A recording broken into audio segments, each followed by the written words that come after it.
All right. Hey, well, I got my cup of coffee. Oh, wait, no, I didn't get it. Hold on, I gotta get it.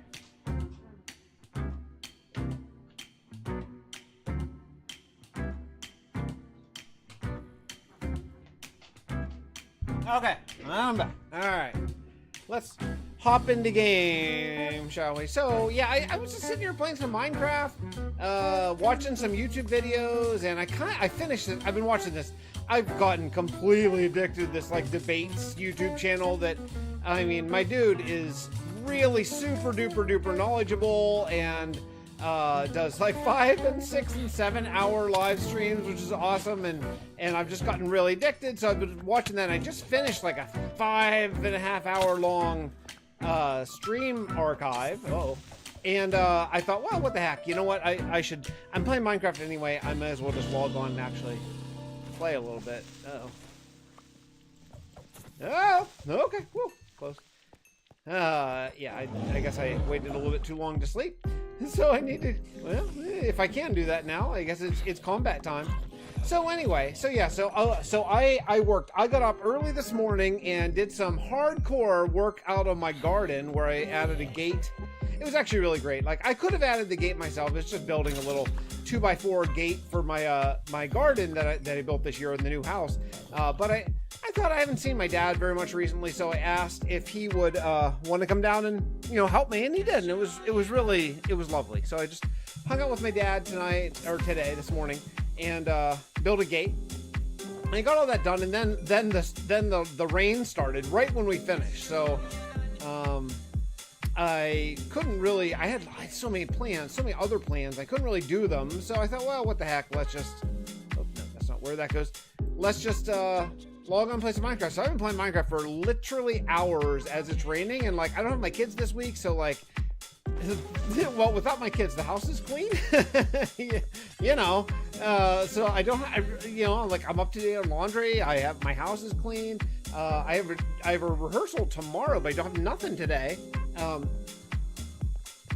So I guess I can talk about some personal stuff since I haven't really brought that in. But I've actually been I've been dating. Feels so weird to say that, but you know my entire sort of situation and all that kind of stuff that happened. You've been around forever, you know all of it. So yeah, I've been dating, and my girlfriend is with her kids tonight. So I got like nothing. I got nothing going on. So I just thought, like, let's just do a hardcore grind today. Get as much done as I possibly can. I was starting to get sleepy because I have been playing for literally hours. I got the ice boat. Hey, what's up? Is it Theme God? Maybe.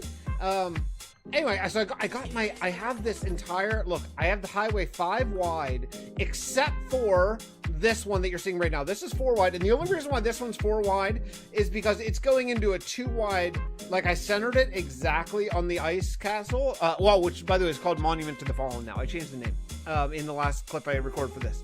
So, Yeah, so anyway, so this one's 4 wide, but all the rest of the ice highway is 5 wide, and it's all done. All the tunnels are dug, and I'm ready to actually start laying some ice down. So I'm super excited. I really want to get to that today. So I'm just filling some shulkers, and once I get, I don't know, maybe 4 shulkers done, because I don't know how much ice it's going to take. It's probably going to take quite a few shulkers. Once I get a bunch of them done, then we'll start just laying ice and start getting this going. It's the meme god. Thank you for separating that. I appreciate it. It does look like theme god though. I mean, it is theme god, right? Wait, oh no, it's 2 M's. Thema. It's 2 M's. I can't read. I'm an idiot. Hey, what's up, Beloy?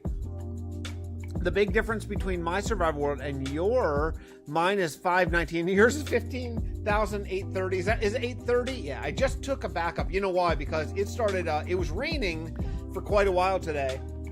And then it just started storming, and I was concerned that, like, while I was playing, the electricity would go out and, like, my world would get corrupted. So I thought, oh, let's just grab a backup. So luckily, I mean, you know, we talk quite a bit about how what Bedrock has that's good and what Java has that's good, but the Bedrock backup system is pretty freaking slamming. It's pretty great, you know, like, not all of it's great in Bedrock, but the backup system's damn nice. So I just grabbed a quick backup, and you know, just in case catastrophe strikes, then I can not lose my world, or not. Well, I wouldn't lose a world. I have other backups, but not lose all the progress I've been making the last few days. You know. Anyway, yeah. So that's it. So we're collecting ice for a little while longer, fighting polar bears, because that is unfortunately part of collecting ice. But I'm separating this whole Monument to the Fallen thing because I actually got a few more PayPal donations the last few days, and I want to make sure. Oh, got a little close to me there, or polar bear. Oh, sorry. You gotta go. You gotta go, little buddy. Because if the babies exist, then the big ones kill you. So you got to kill the babies. I wouldn't like to kill the babies, but that's kind of what you have to do. Anyway, I can't remember what I was talking about. I've totally lost my train of thought. So yeah, so we'll try to get, the goal for today is to get all of the ice put down. The goal for last night was to get 5 blocks wide, and I didn't do it on stream, but I did do it. So I got all 5 blocks wide done. Oh, I was like, that's a weird shadow. I guess it's weird because... There we go. Okay. Oh, hi. What's oh man. Abra man. Hey, how's it going? Welcome in.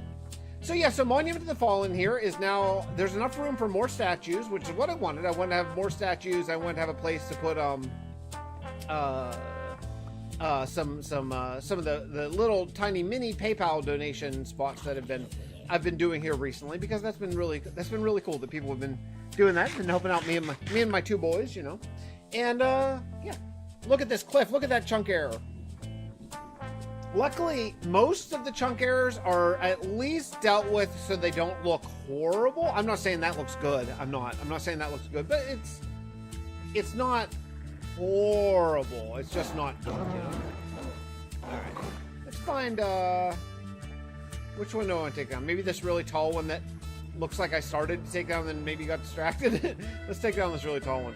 There's not a great way to do this because of the falling snow. I'm struggling to find a really smooth way to do it. I don't mind getting the snow because actually I have future plans. I'll be building a so only if you know this world pretty well, but you know the Fixxitt412 amusement park? Well, there is a woodland mansion near it. Really near it, like overlooking it over the hill. It's in like a really ideal location, and I'm gonna turn that into a ski resort at some point. That'll be like my personal home, like my mansion in this world, if you will, like my ski resort. So I don't mind collecting all the snow a single bit, because that's going to be all useful for that upcoming ski resort. That's not for way down the road.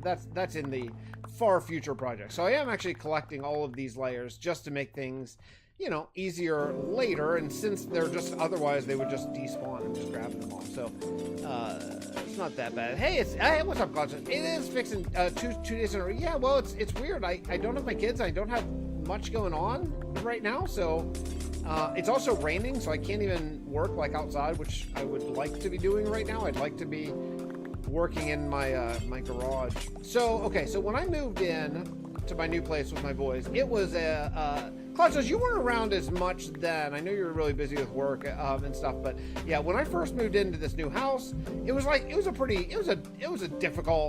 challenging time, you know, for me trying to figure out how to navigate the new life of just me and the boys and all that kind of stuff. And one of the things I really struggled with that was really hard was nighttime. You know, because my boys are young enough that they go to bed at like 9 o'clock or maybe 9:30 on if they like as a reward, basically, if they did some really good stuff, you know. And I just struggled, like after I put them to bed, I didn't know what to do with myself. I was really like, you know, it's nice to have nights to yourself for a while, but then when every night is a night to yourself, I just got in not a great place, you know. It was just really quiet. I couldn't go out because my kids were like sleeping in bed. Not that I would want to go out, but I couldn't, and that was a different thing. And it was really, really challenging, you know. So what I did was, I personally have never really been a park in the garage guy. I've kind of always left my car out. And so I decided I have a detached 2-stall garage, and I decided that what I would do is I would separate them, which they weren't separated. It was all like one, you know, it was like one big open room or whatever. I decided that I would separate them and then make one half. So I built a fake wall in between. And then I made one half of my 2-stall garage like a sports bar, like a ridiculous, like kind of over the top sports bar with like 3 TVs and a bar. I didn't do a wet bar. I didn't want to deal with plumbing, so I didn't do a wet bar. But I have a refrigerator and a deep fryer. And oh shoot, man, hold up. I did not even realize that my stuff's about to break. I'm going to have to go repair. So I'll tell you what we're going to do just for fun, because I'm kind of curious to how far we can get. Let's do one inventory worth of ice and just see how far that takes us for one row, because it might take us near one of my various repair stations in this world. So, okay, so let's do the first. Let's start it. Oh, will this melt with... This won't melt, right? Packed ice doesn't melt with torches? I don't think it does, but I'm not 100%. Can someone answer me in chat? Answer me in chat. Do torches melt packed ice? I kind of don't think that they do, but I don't know. Anyway, so since I'm just going to be looking down and doing this and holding my buttons for a little while. Yeah, so I built a sports bar in my garage, and like, it's awesome. It's really awesome. So what I did, I put the kids down, you know, once they go to sleep. Then you don't think torches will melt. Okay, I hope not. I think they just melt regular ice, but I could be wrong. So, is this your main base? Oh no. This is a tiny portion. The meme god, if you haven't seen this world, we're gonna do a little tour just as we sort of do this. Just hang out. You're gonna like this. This is just actually, this used to be my Guardian farm, but for some reason that I do not understand, the Guardian temple that I completely cleared underneath this no longer functions as a Guardian temple. So now it's nothing. It's going to be my ice farm. You can kind of see up there where I started to figure out where I'm going to have an AFK ice farm, but for right now, I'm just harvesting what I got here. So I'll show you some of the main base. This is nothing. This is like a very partially crappy build. I'll show you some of the good stuff here as we get there. So, okay, anyway, so I built this sports bar in my garage, and I would just go out. It was great. I would just go out there, and sometimes I'd watch movies, sometimes I'd watch like whatever sports were on. And it's not insulated, so like if it's really cold, I can't go out there, but I have like a kerosene heater that pumps out a lot. It's like a 30,000 BTU heater that'll warm it up in about 15 minutes. And as long, you know, I wouldn't want to run it like all the time, but like I can run it for like 3 or 4 hours and stay warm, and then just turn it off and come back inside, you know. So it was really, I mean, that, oh, where's my, oh, stupid, I left my bed. I want my bed. Oh man, I can't wait. This will be like a big droopy ice bridge. This will be so awesome. Oh, I'm so excited about this giant project, guys. I'm so excited to build these huge, just massive roads all over the place. Anyway, so so that was last summer's project. Was this giant my huge sports bar in my garage. But what happened was, in order to do that, all my stuff, and like, you know, I'm not a spring chicken. Like I've sort of acquired a lot of stuff over the years, like all my, you know, yard stuff, mowers and tools, and, you know, plus I moved out of our old family house when I got divorced. I moved out of that with bins, like, you know, those big Tupperware bins of just stuff. Hey, what's up, Dana? Bins and bins and bins of stuff. So all of that stuff is in the other half of the garage, and it is quite literally piled up to like the rafters. And I'm not even exaggerating. It's touching the rafters in some places of these big piles. So what I wanted to be doing today, my plan was, since I don't have my kids this week, they're with their mom on a vacation, I thought, well, this week would be an absolutely perfect week to go through the other side of the garage, throw away a ton of junk, you know, junk that I've kind of acquired over the years and whatever, and then and start to organize it and whatever. But unfortunately, there's a storm outside that is saying otherwise. The storm is like, nah, instead you're just gonna play Minecraft today. All right, so this is another one of my, this is one of my iron farms in this world. It's the White Castle, and I got some white cliffs, some custom white cliffs over there. I'll show you, as we're doing this, you guys are going to get kind of a world tour, just a very slow moving world tour, because this new highway system I have goes through all the different kingdoms of this world, and there's quite a bit. It's a pretty big survival world. This is the country of Tovlin. Now everything is merged now in the lore, but yeah, this is the country we call it, Tovlin. It's kind of the country that like kicked off the whole lore of this entire storyline. I really love this castle. This is not the best angle of it, but I really love it from the front, especially. We can almost see the mountain. Post pics of Club Fix on. Okay, yeah, Club Fix. I will. I don't have any. I have crappy pictures on my phone, so I'll put up pictures like tonight. There's a very strong chance that I'm going to go out to the garage bar tonight and watch the All-Star game from last night, because Paul Skeens, the Pirate phenom pitcher, I'm a Pittsburgh Pirates fan, started the game. So I might go out tonight and have a few cold ones and watch the All-Star game from last night. I have a Discord. I would imagine it's linked if you're so inclined. It's not super active at this point in life. It's slowed down. All right, so this way goes to Steelport and the main, like the old former Java realm of Fixtopia, which is, this whole world is Fixtopia now. This way goes to Tovlin. So let's go to Tovlin first, so I can show you some of the sites. This thing, oh man, this is my creaking and is that amber? What's that? What the heck? Is there amber? You know what, Klaus, are you not a mod? I should make you and also Wolven Mother. Wolven Mother, would you mind being a mod on my chat as well? Let me see. Cloutos, I'm just assuming that you I'm just assuming that you would be fine being a mod. I didn't even ask. Wolven Mother, you're good. Okay. You don't have to do anything. Really, it's fine. Just in case someone comes over and starts spamming or whatever, you know. It is stuffy in my house, man. Okay. All right. Don't worry about it. All you have to do is just, if someone says something that you shouldn't, you can just right click it and like hide it or whatever. You know what kind of stuff isn't cool. Like, I don't mind a swear word here or there, but if someone writes something really foul, you just right click their message and you can either time them out or do whatever kick them or do whatever you want, just in case. I don't think we'll have that, because you have to be a subscriber of mine for 5 minutes to chat, and that almost always deals with spam, because no spammer is going to sit there for 5 minutes and then spam, you know? It's raining hard. Yeah, it actually let up right now, but it has been storming crazy at my house, sort of in the Pittsburgh area. It's been nuts today.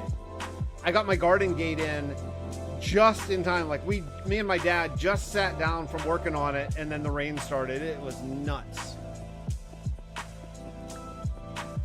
Okay, so now we're getting closer. So yeah, so this is, what's that stuff that creaking makes when you hit them? Is it amber? Is that the block? I can't remember what that block is called. Anyway, this is my amber farm right here, and also my pale oak farm. It's just a manual little farm. But what I want to do is I want to make this all overgrown and ruined. So I built it kind of nice, and then I just forgot to ruin it. So that's why it's so simple and such a boring build, because it's going to be completely ruined. I just haven't done this I just haven't come back to it in a really long time. Creaky. Yeah, it's the amber is what I was looking for, because it's like it's an automatic amber farm with a trident killer. So the only place up in this tower right here, I'll show you. The only place that creaking can spawn is right on these blocks down here. So then you just turn this on, and it hits them, and then these pistons go and they knock the amber off, and it goes into right there. Oh, resin. It's resin, not amber. Resin. Resin is the word I was searching for. Yeah, it's a resin farm. Yeah. You're when I got that Facebook contract. What a bizarre time that was. That worked out great. I mean, I did actually. They paid me, but so this is my iron farm. The thing in Bedrock, one of the downsides about Bedrock is you can't have a single villager station within 150 blocks of your iron farm for it to work. So basically, the 2 times I wanted to build an iron farm, I had to make absolutely sure that I did something to the ground. So here I just used farmland. That way I wouldn't accidentally put down a barrel or something like that there. So the White Castle, that's entirely just an iron farm. But it's based kind of on the Beauty and the Beast castle. Different colors and stuff, but the layout is kind of the same. I really do want to go back in and finish the interior of that someday, but I just can't use any villager stations, whatever I do. The Happy Gas makes villagers easier to transfer. It does. I like the Happy Gas edition.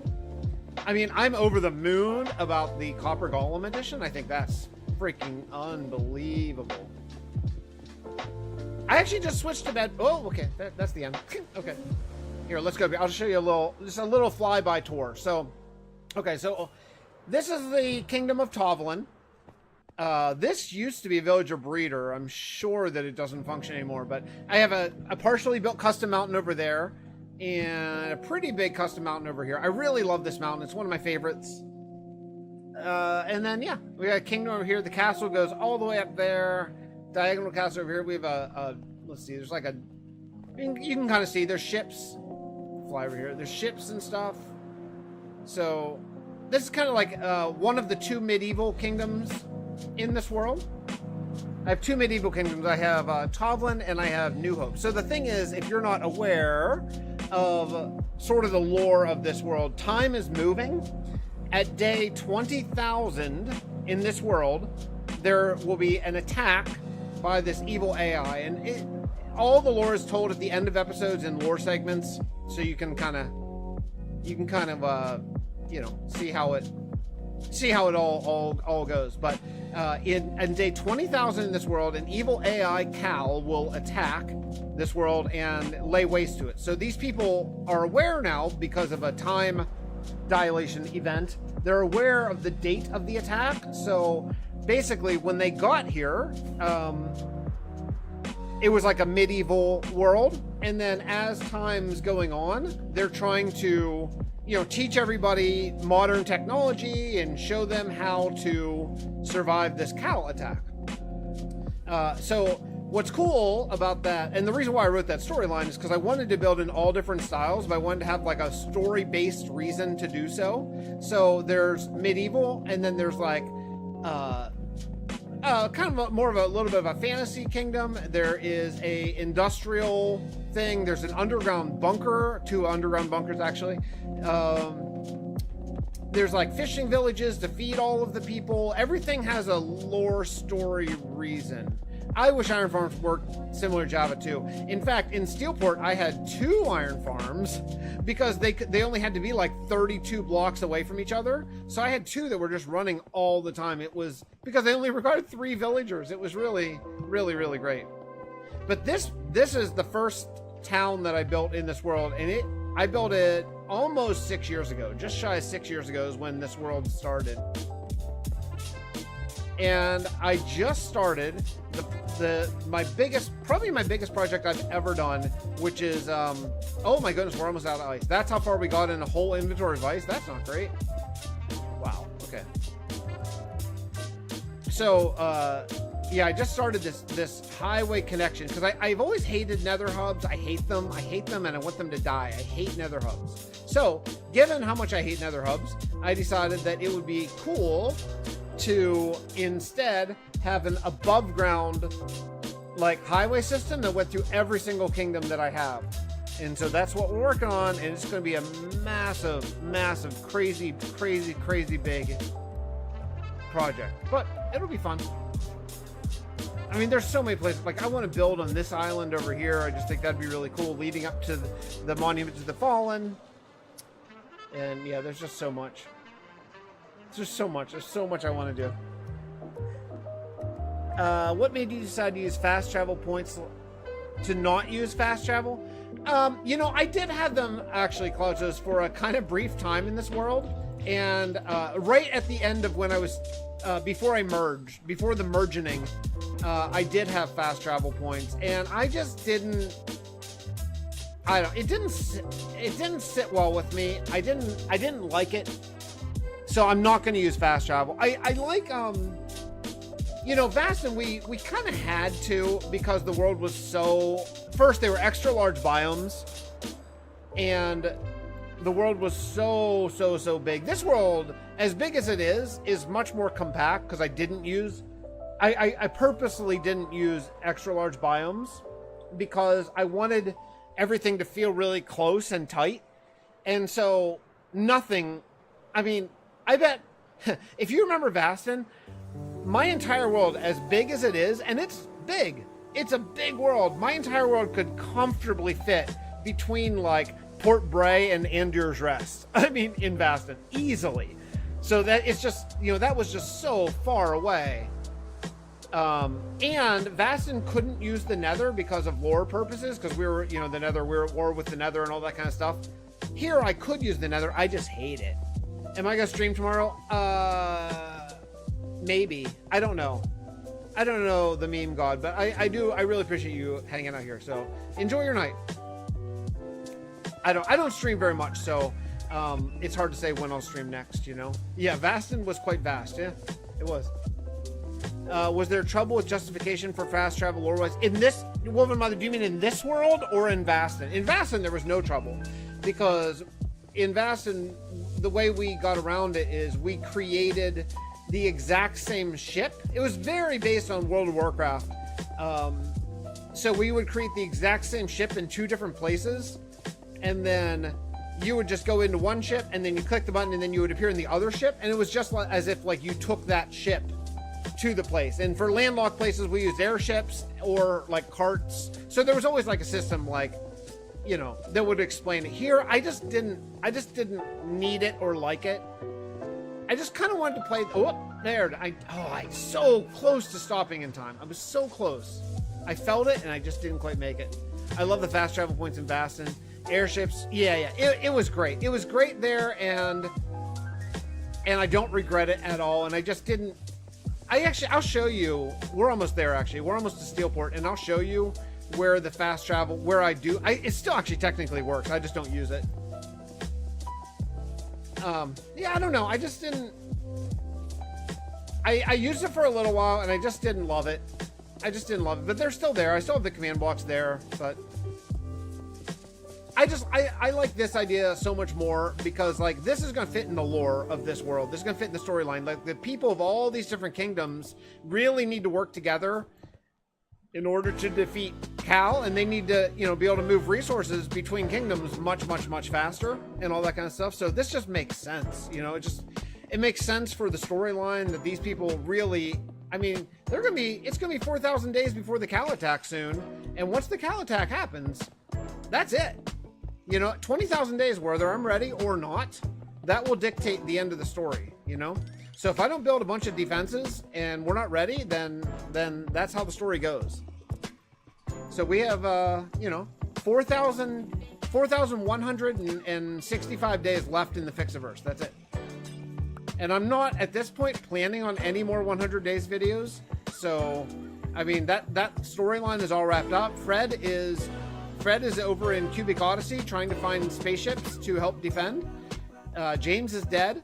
Steve Teppick is currently in the void with the Oracle. And the only human left at this exact moment in the Fixxiverse is Agent Skeens, who is here doing all this stuff, trying to figure out how to bring everyone back from the void. Because whenever the merging happened, the Oracle... So the storyline was basically... Edwin thought, we're not going to make it in time for the Cal attack. So what Edwin did is he brought Tovlin, my bedrock world over there, and he brought the planet back from like a kind of virtual backup right before it got destroyed. And he brought it back and he placed it exactly opposite of the sun to Fixtopia, my Java world. But unfortunately, he messed up the orbits just a little bit, and it was going to collide. It was going to get out of orbit, and it was going to mess up, and they were going to hit. So the Oracle figured that out. So what he did was he merged the two planets into one bigger planet. And when the Oracle did that, as an accident happened, and everyone who was living at that time went into the void. And when they went in the void, the only one that was left was the one person who was currently in Fixtopia, which was Agent Skeens. So Agent Skeens is trying his best to figure out how to bring everyone back, and that's going to factor into that floating island that I did, which is the island of Luminar. And that's going to be how sort of everyone comes back from the void. Maybe revisit after Cal. Things are going to change after Cal. I have a couple plans for what happens after the storyline, after the story wraps up, one way or the other. I have a couple plans. I think it could end up being really, really fun, because after 20,000 days, the attack will have happened and days won't matter anymore. Oh, Steelport. I love Steelport.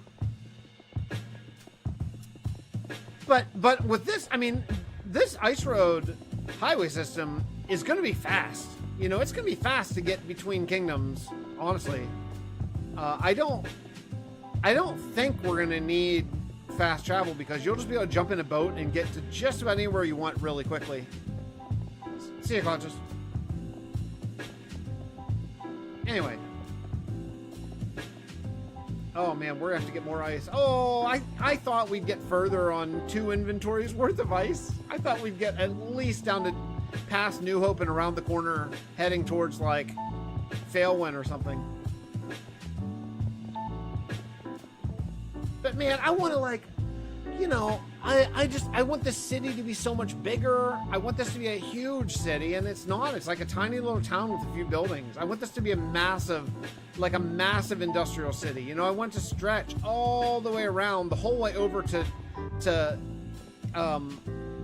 Tovalin. But it's just going to take, you know, it just takes so much time.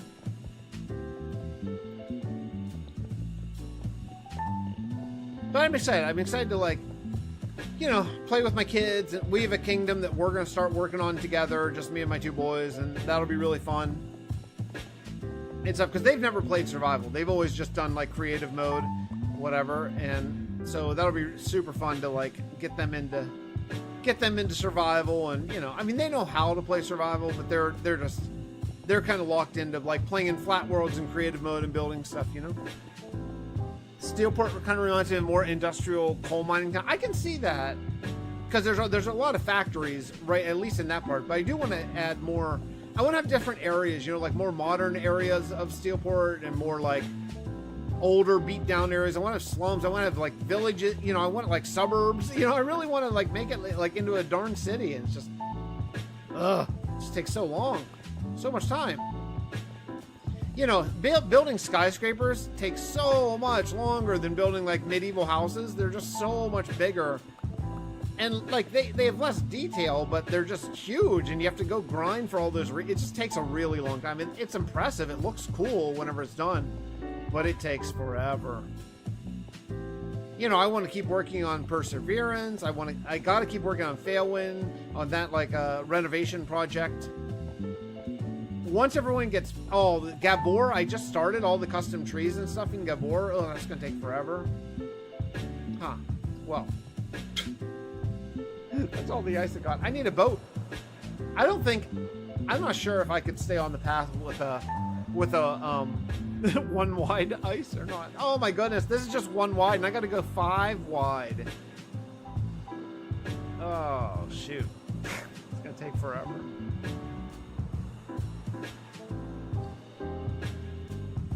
Yeah, alright, well, I don't need this. Actually, you know what? Actually, I lied. I do.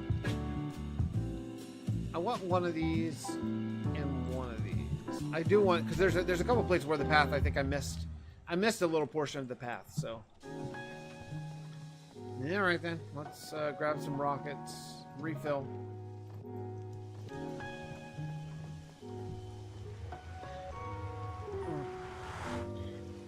Ugh.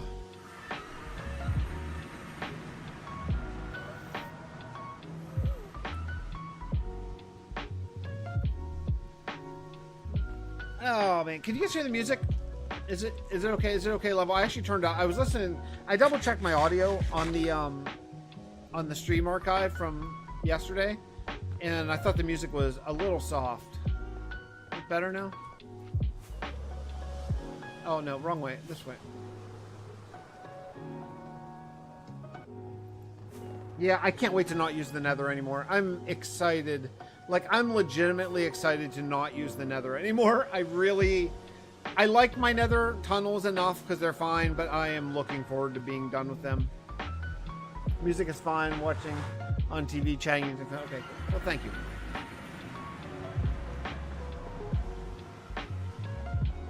Okay, all right. Well, let's harvest some more ice.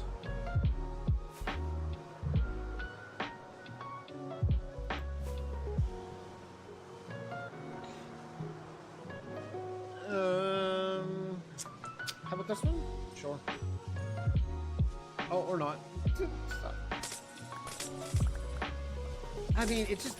Oh, shoot, I gotta repair. I forgot. I'm not gonna be able to get... Well, I'll take as much as I can.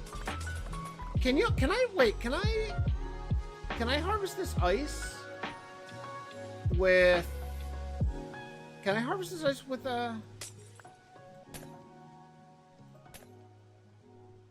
without silk touch? I don't know. I still can't. No, I can't. Okay, no. Okay.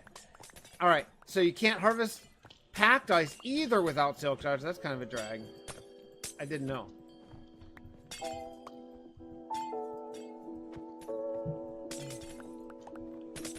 All right. Oh man, I gotta go repair, and I don't want to. I don't want to repair. I just want to get this project more done.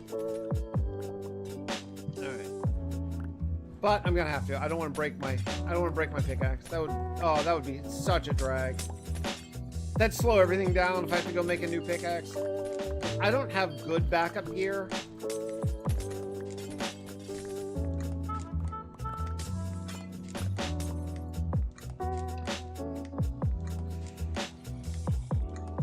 Yeah, okay. Alright, let's go freaking... Well, maybe I can take on one of this. I'll just keep an eye on it.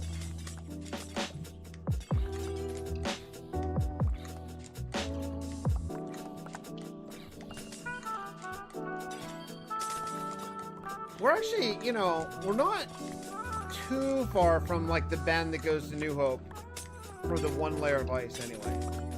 Maybe one more inventory should actually get at least close, I would think.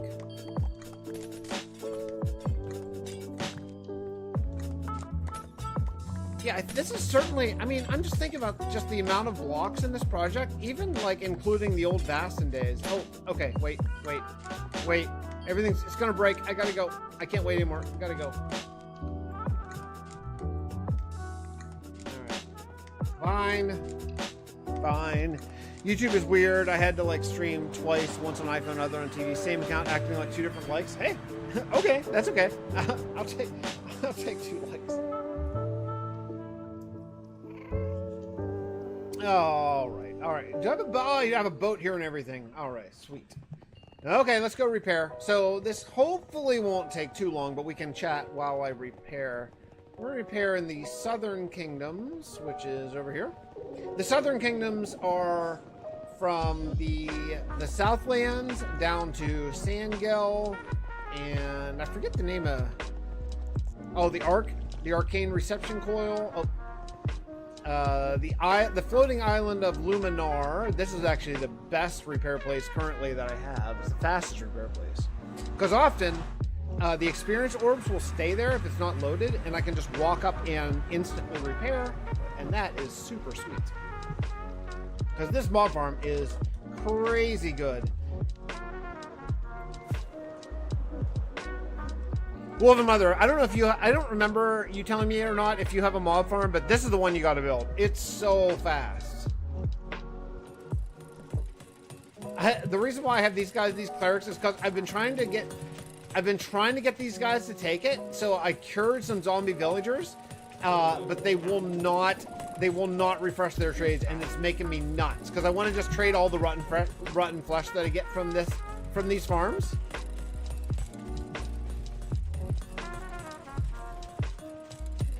All right, let's see how much I can repair. A little bit. Oh, I guess I'll turn it on. Okay.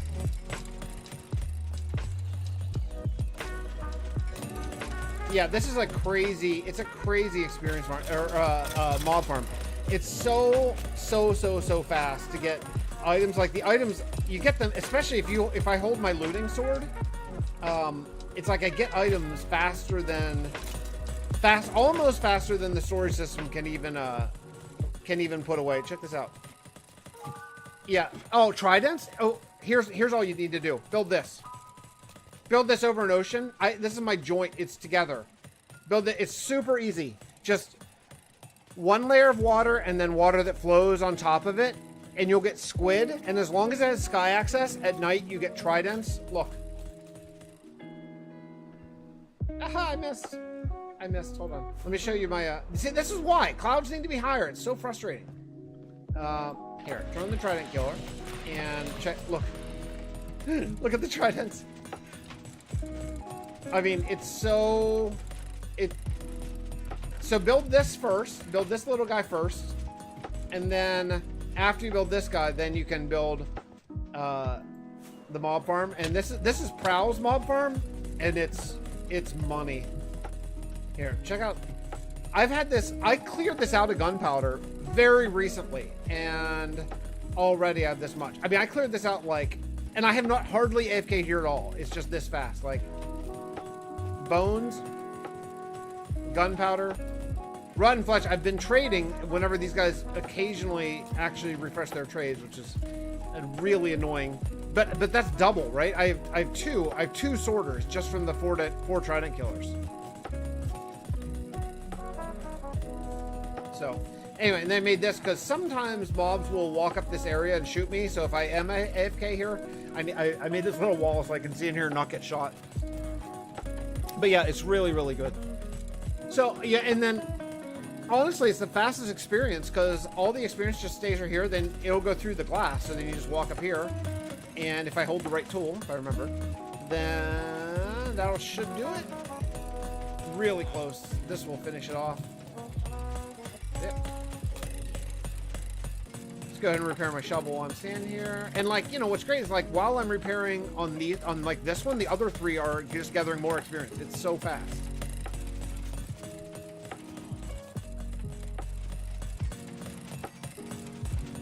Yeah. Anyway, I have just to make it a little bit faster. I have 2 tridents in each trident killer. That actually does help instead of just 1. So, but again, because I have a trident farm. And ink, it's a joint trident and ink farm. I am just rolling in both ink and tridents, and actually copper and also nautilus shells, as long as I'm holding my looting sword. But what's cool is I have to have that trident killer on down there. I have to have this on, and I don't usually run it, so it's a passive ink farm all the time. So even when I'm standing up here, I'm getting ink. So that works out great. Let's see if it's enough yet. Close.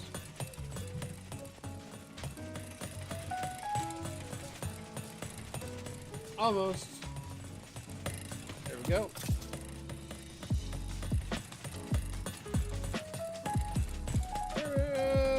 One more. I mean, it's just amazing. It's just My base is not far from the ocean, so it'll be easy to, yeah, that's, I mean, that's definitely the move, is build a joint, you know, build a joint, ink slash trident, and then this mob farm. It's crazy good. It's just crazy powerful. Eventually what I'll do is I'll make one redstone switch to do all 4 of these and also this one. And then so the trident cores don't break, what I'll do is I'll put it on a pressure plate. So when I'm standing on the pressure plate, like right here, it'll activate the trident cores, and then when I move off of it, it won't. That way the trident cores won't break when I unload the chunks. But I mean, it's pretty cake. And the way you get to this place is the nether portal is on the airship.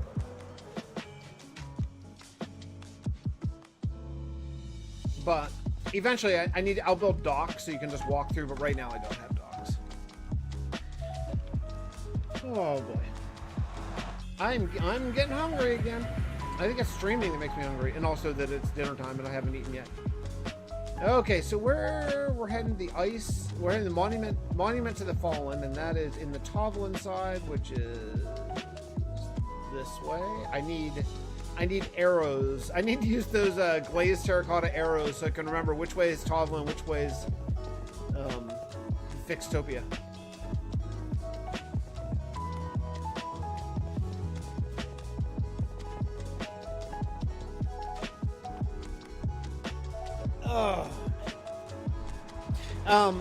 I am hoping that my kids will call me today, so if I very suddenly like hit the break screen and go, that's what's going on. Just so y'all know. If I didn't talk to him yesterday, we kind of have an unofficial rule where we always talk to him every other day at least. So I'm hoping that they'll call me today, but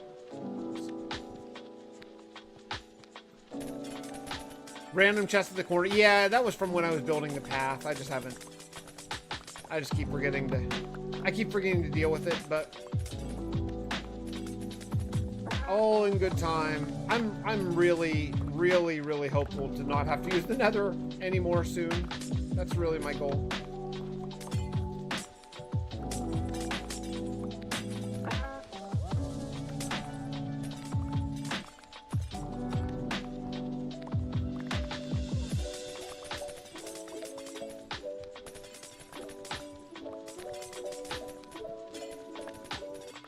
What did I say the goal of today's stream was? Tell me I didn't say that I was going to get 5, all the ice put down. That's crazy talk. I will never get that much. I'll never get that much put down. I hope it was just 1 layer of ice. That'd be a better, much more realistic goal. I don't know how people like Linksy stream for like 12 hours. I don't know how. I rarely check out streams. I just don't usually have time, because like I'd rather watch a condensed sort of video, like where you can watch like, you know, like a 20-minute video that just sort of sums up everything that happens. That's why I like, you know, edited videos way more than streams. But it is nice to be able to talk. Like I miss when a bunch of my friends were streaming. Like back in the Vastin days, like there was like every day there was a Vastin stream. That was awesome days. And even in my Dominion days, there was always someone streaming from Dominion, you know, and a little bit less so, but like the Skyblock Kingdoms days, there was always someone streaming. Oh man, I remember how much fun it was when I was on Legacy. When I was on Legacy SMP, there was, I mean, like almost not just every day, but like every hour there was someone streaming from Legacy. It was so great. I miss that. Imperial SMP a little bit less so, but still it was always active. All right, I'm gonna go get a cup of coffee. I'll be right back.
Alright, back.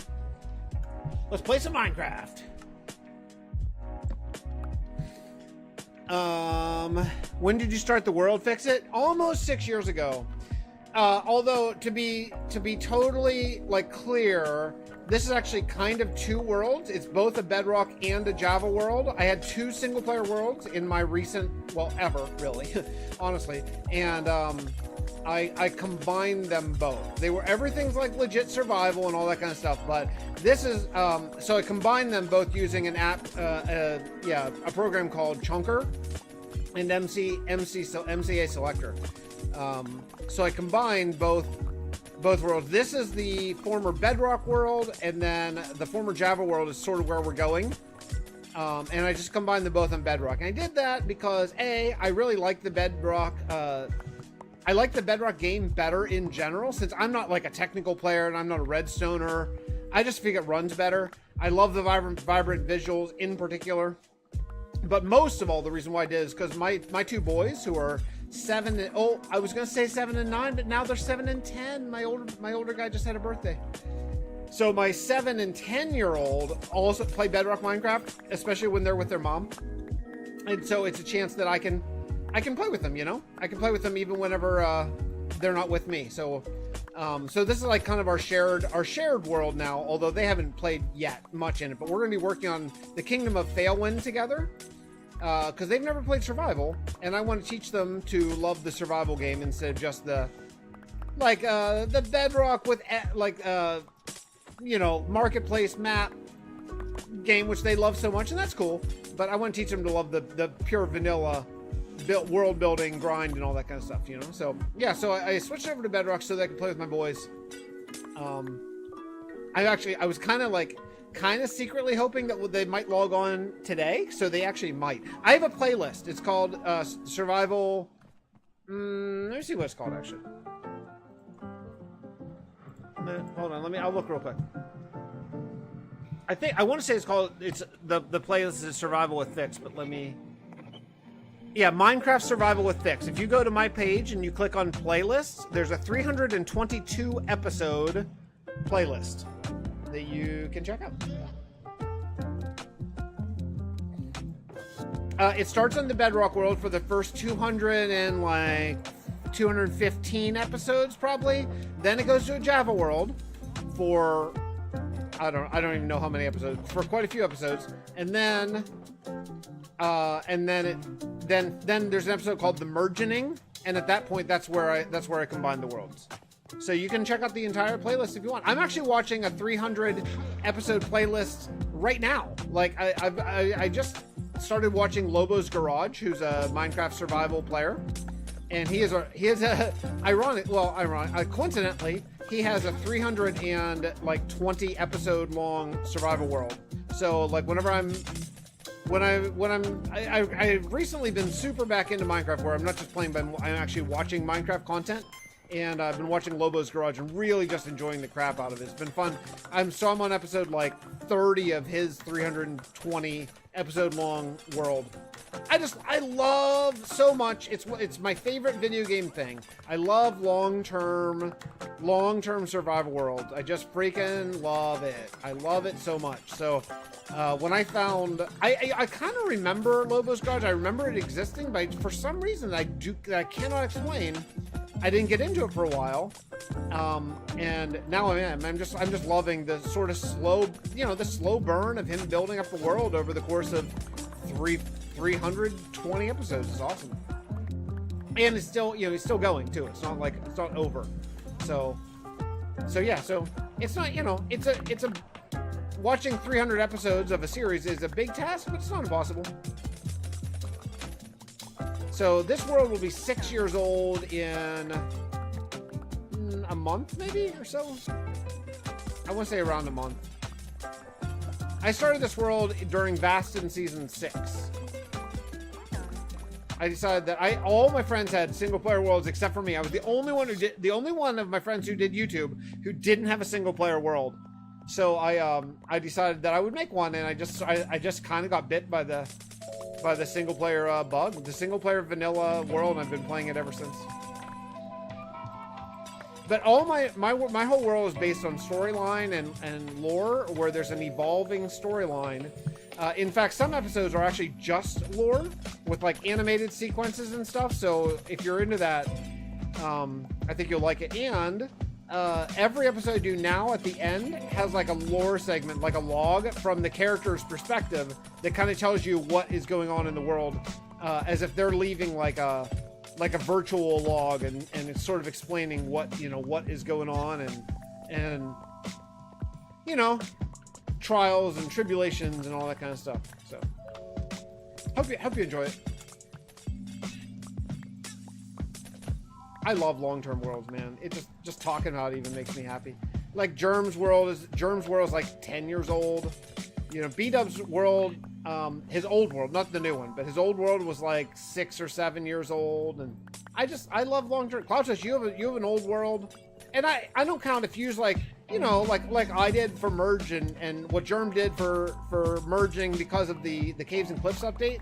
You know, like when they changed world height, like if you either had to start a new world, or which is actually, that's when I started my Java world, because to get all the new stuff, you couldn't really keep the same world. Dallas Mead is the only one I know, actually, that kept the exact same world after 1.18.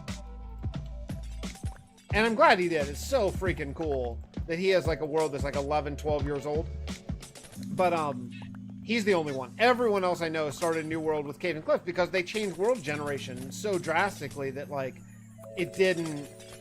you just, to get all the new, and the world it was almost like Minecraft 2. I mean, 1.18 was the greatest update ever. Like, anytime I say anything otherwise, you guys need to slap me, because obviously 1.18 is the greatest update that ever happened.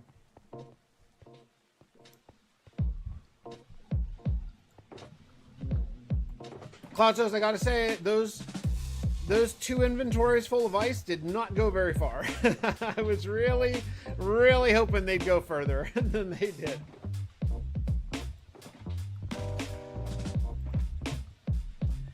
See you, Random. Yeah, that's what I'm saying, Cloud. Like, I don't count.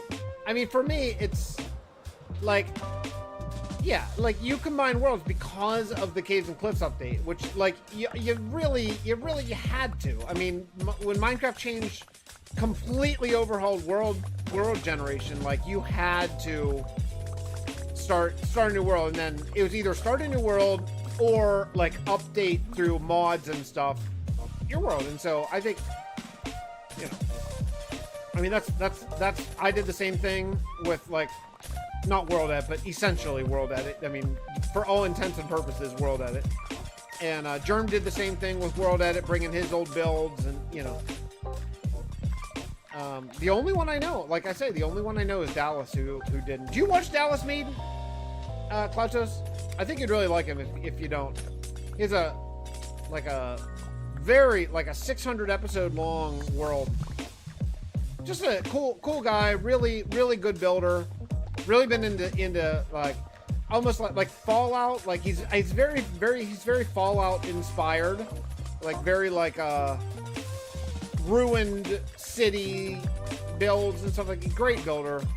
I really enjoy the vibe of his videos. They're not so freaking hyper, you know, that you like adults can watch them and not want to like gouge your ears out. You know. Yeah, go back and check out Dallas. I think you'd really have a good time. I got my boys into him, so now every time he releases a new episode, it's kind of like an event night. Like we'll like sit down and watch it all together, you know, the 3 of us.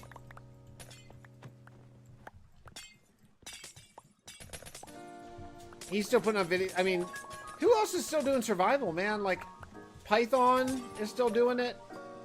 None of the hermits that I can think of are still doing survival videos. I get someone, maybe Wolf and Mother, someone just told me, I would say Impulse just started a single player world, which I have not checked out yet. I generally lean towards checking out worlds that are old, you know? Like, it's a little harder for me to get into like a new series watching, because I always feel like it's just going to end and then I'll be dissatisfied, you know? Yeah, Impulse, right? Impulse, I want to say another hermit maybe did, but I don't.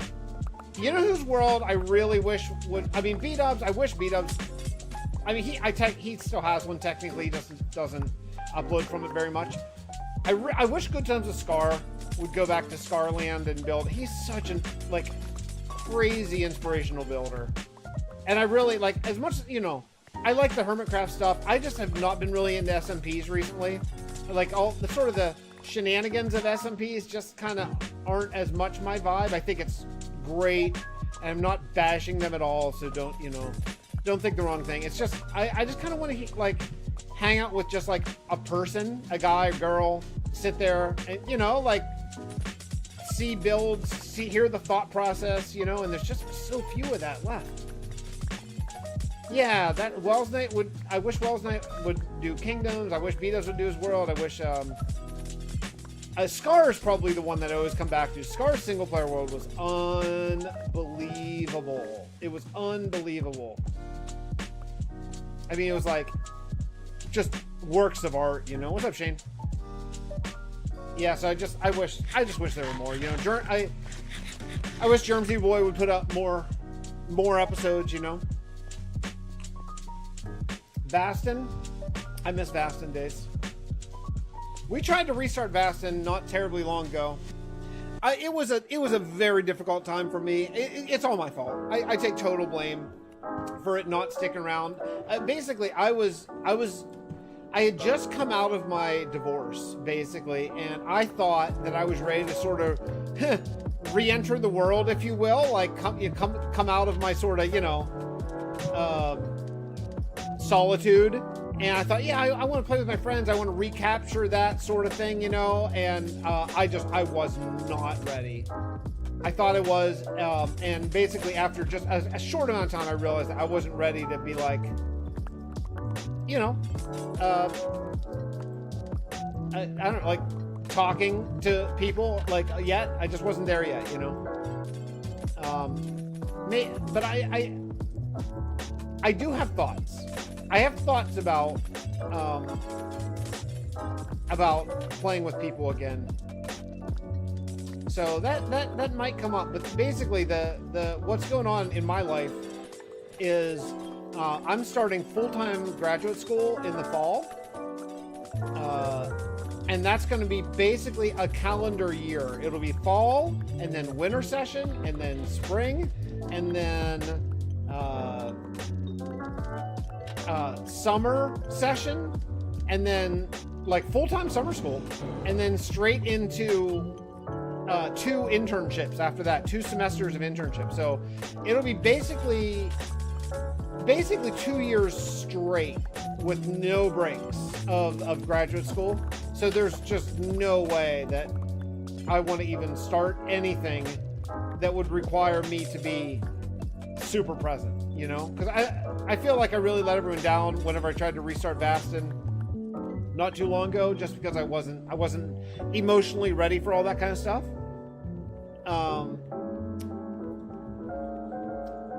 But you know, maybe after graduate school,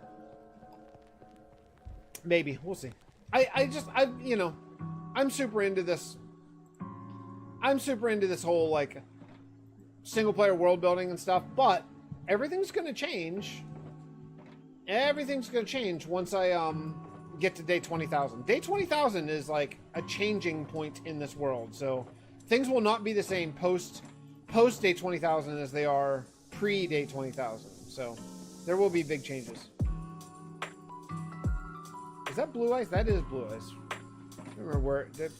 Yeah, I don't know why there's like randomly like 4 blue ice over there.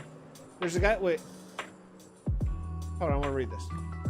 I like Wells' builds were insane. Kingdoms. Yeah, that's what I want. I want chill building series, kind of like Kingdoms was, or you know, like all this other stuff I just mentioned. Like, I miss that, and that's why Dallas scratches that itch for me now. He's the only one. Python tends to not keep series going for super long. He tends to restart a lot. Flood alert near me. That's okay. I'm pretty high up. So wait, there is a guy I had been watching by the name of Desk Loss. He has a mini series of Minecraft from an archaeology POV. Really? Wolfmar, would you mind linking that in Discord so I can take a look at it after stream? That sounds super interesting. I would love to check that out. If you don't mind.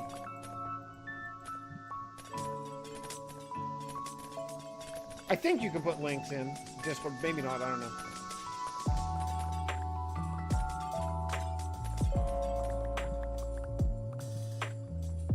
Thanks. Yeah, I've been so into Minecraft recently. I've been just looking for people to watch. I mean, what I should probably do is I should just watch the old Building with B-Dub series, you know, really.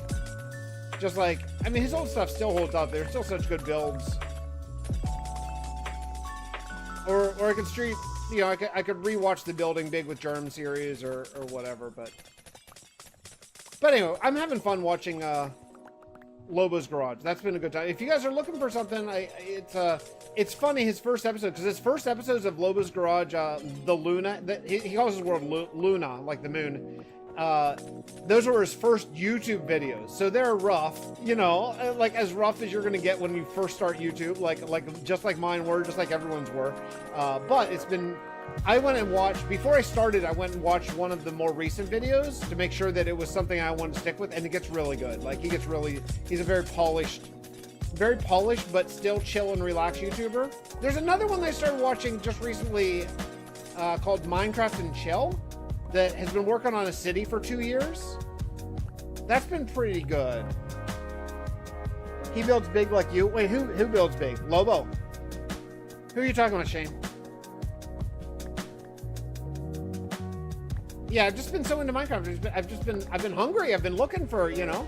Yeah, Lobo. Yeah, I'm new to it. I just started getting into it, so I've been enjoying it a lot. And you know, he's adult, like he's like married, you know, and like former military and stuff. So like that was nice to hear. Like I'm not necessarily looking for like kids to watch, you know. I think there's a great place for that. I just not exactly the vibe I was hunting for, you know. So yeah, he's like an adult, which is cool.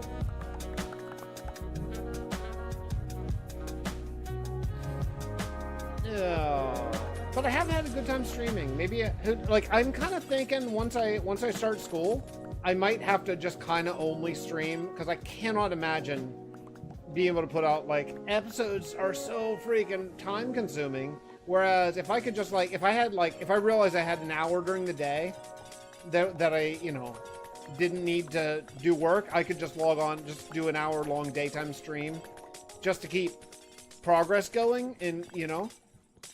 So once I start graduate school, that might sort of have to be the way I don't know. I don't want to pigeonhole myself and say that's how it's going to be, but I just feel like it's just going to be, you know, it's going to be a lot. Full-time school with also being a single dad, it's going to be a lot. It's going to be a lot. But the nice thing about streaming is that with ad revenue, honestly, my past streams are getting almost, my past single stream got almost as many views as my last video.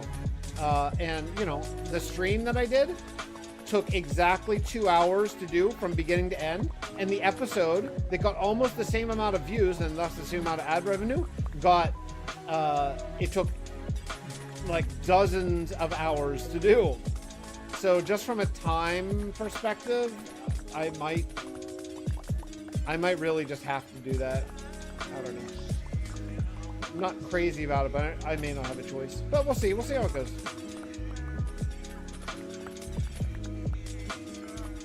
What, is the game volume crazy low? Maybe you guys can hear it. I can't hear it.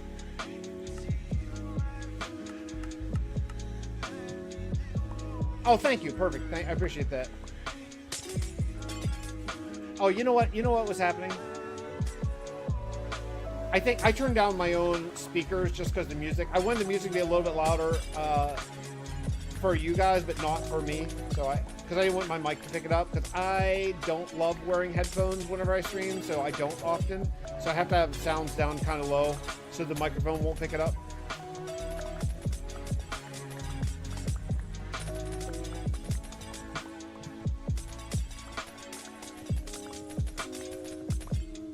I'm excited for this build, for the Monument to the Fallen. I'm excited for this to get actually more done, more completed.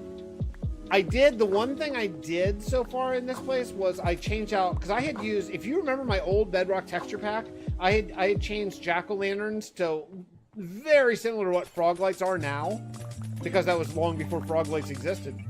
So I did change out all of the jack-o'-lanterns I had for frog lights in this, and that took forever. That was such a pain.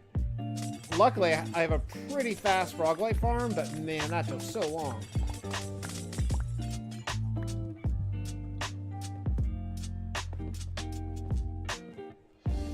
I love Vibrant Visuals. Clouchos, what do you think about Vibrant Visuals? This is coming to Java soon, man. This is like the default. This is the new default Minecraft look. Like, this isn't going to be like when you buy Minecraft out of the box, this is how it's going to look on all devices. I mean, you can turn it off, but this is the default look. Nice. I love it. I just think for me, I know, I get you, and you, as you know, you've been around me forever. Like, I am a shaders guy. Like, I love shaders, but for me, these are my favorite shaders. Like, they're so simple, and I think they fit Minecraft better than any of the third-party or, old Java shaders that I have used forever and ever and ever, I just feel like they absolutely crushed it. I love the look of it.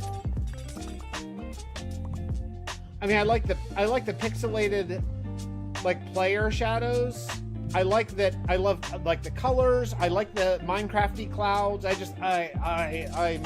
in love with that. I couldn't. If they made these shaders for Java that look just like this, I mean, they do now, of course, but like back in the day, and I found out about them, I would have used these exclusively because I love them so much. It's crazy to me, though, that this is just the default.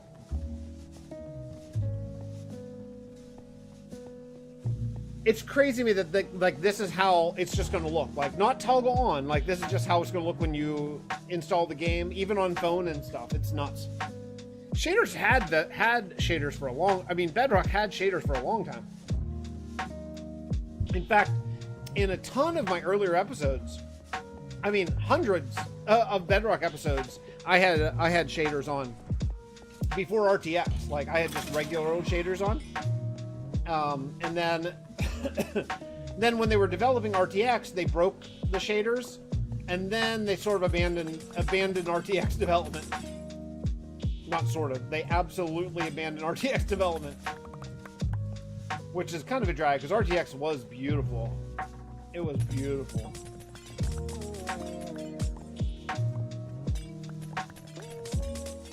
But RTX ran clunky, and this is silky, silky smooth. I mean, 60 FPS with maximum render distance, no problem. It's really, really, really nice.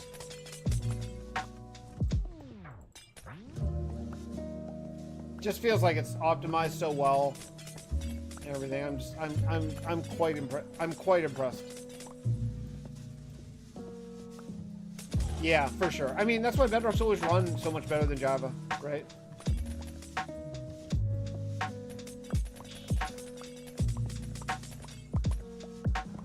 I just wish they'd put out a better modding API for Bedrock, but it's one of my only. I only have a couple real complaints about the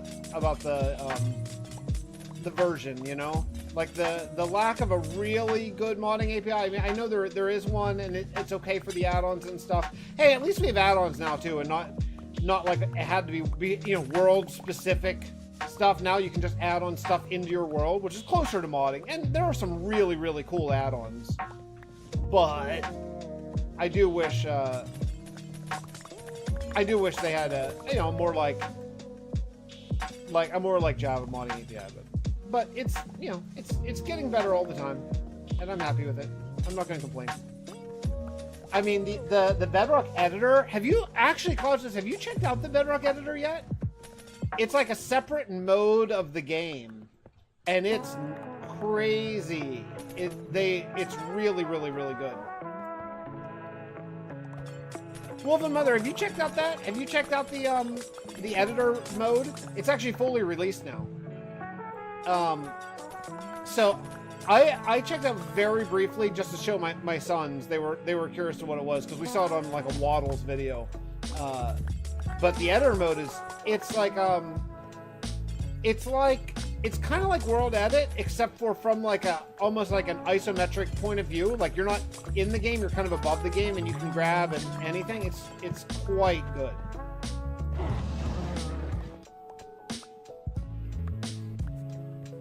Also, I saw the news that the Moo Bloom and the Glare are not coming to this. They're not being currently developed. I thought for absolute certain that teaser that they released was a teaser for the Moo Bloom and the Glare. It just seems so obvious. So what do you think? What do you think if the Iron Golem is the only part of this update? Like, kind of like the Happy Gas was the only part of the last drop? Too little? Because I kind of feel too little. Kind of feel like maybe it's too little. I mean, the Happy Gas, look, I love it. I love that drop because it got us vibrant visuals, and I'm crazy about them.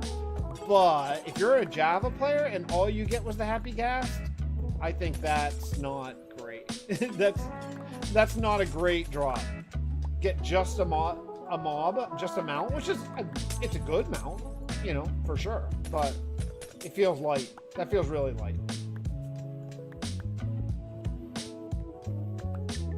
Waddles and Minecraft conspiracy theorist. Well, he's whatever it takes to get those clicks. I mean, that's why, like on Sundays, we'll be like, Minecraft just updated the end.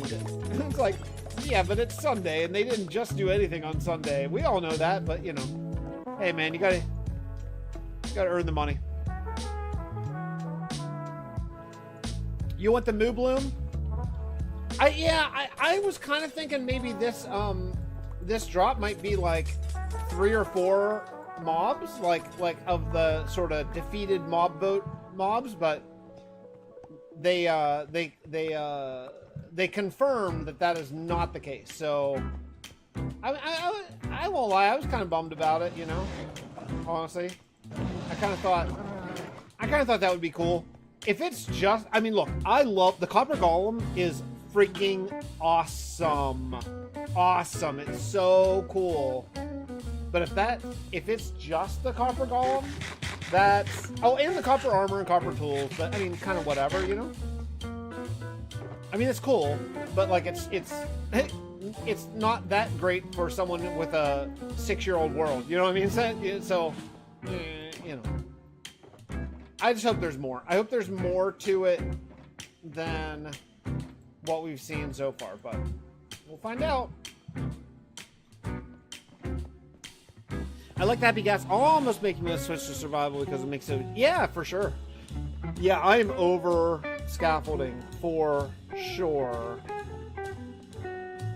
I feel like I'm weird. I want the little gremlin thingy that was, the rascal. That would be cool.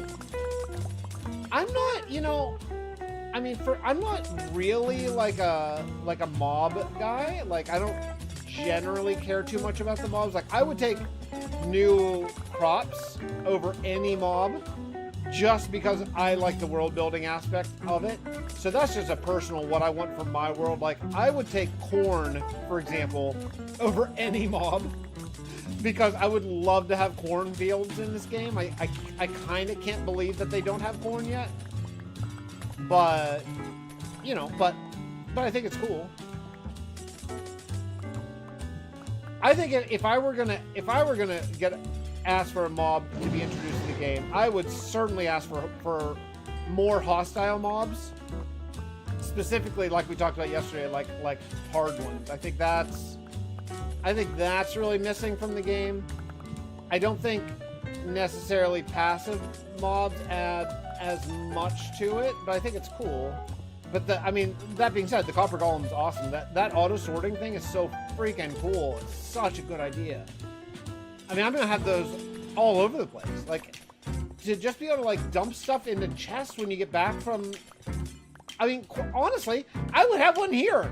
I'd have one here just for this little project that we're doing, just to sort out like the polar bear loot and the ice and the snow. That'd be amazing, you know? Okay, so I think the only way to make the Rascal really good, though, is it can't just drop like iron tools. It has to drop something exclusive that you can only get from it. So that would be like an enchanted book that you can only get from the Rascal. That's the only way to make it really like a slam dunk, right? So I don't know if they do that, but like imagine like there was like an enchant that like if you crouched, you could turn invisible. You could like sneak past mobs. Oh no, my phone's ringing. Oh shit, I'll be right back. Hold on, I'll be right back.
Okay, I'm back. Sorry about that. Sorry. Feels weird to say. So that was my girlfriend. She, I mean, yes, that's what it is. It just feels odd to say that, you know. But so I had some news, and we needed to talk about it and stuff. Anyway, okay. So what are we doing? We're doing ice. I am keeping an eye on the durability of my pickaxe. I cannot believe that I'm running out of durability yet. Already, again. Man, I feel like we've done... What is this? I didn't know there was a spotted rabbit variety. What? Wait a second. When did they add 2 varieties of rabbit? Has that always been a thing? Look at that. That's a spotted rabbit, and this one over here is not. Is this new? Yeah, Cloud says, I've been, the last 6 months, actually, I've been dating. Kind of came out of my, I don't know, cocoon. I don't know what you want to call it, but yeah, I've been dating. I found a lovely, lovely woman in an unbelievably similar situation, to myself. And, in life, like, as far as circumstances and blah, blah, blah, blah, whatever. But yeah, it's been really great. It's been great to sort of find each other after going through some not fun life stuff, you know. Hey, buddy, I just killed your stuff. You got anything for me? Nah, nothing good. But yeah, it's been great.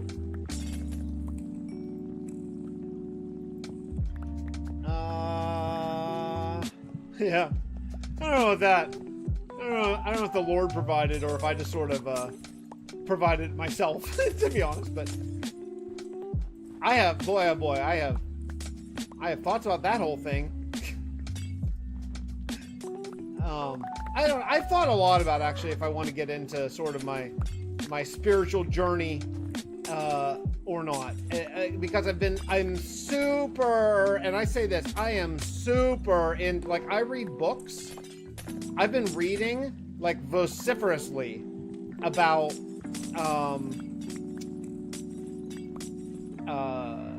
religion and spirituality and specifically biblical scholarship and things like that. And I've thought quite a bit if I want to get in, because I would love to talk about it, but I just don't think I want to get into it in a live stream.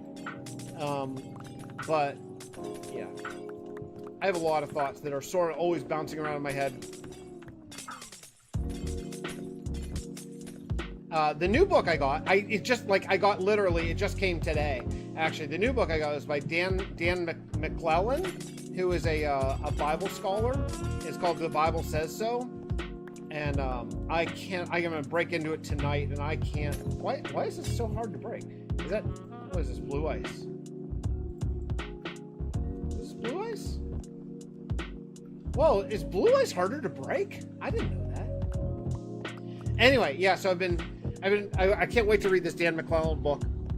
He does YouTube. He's a Bible scholar on YouTube that really goes deep into like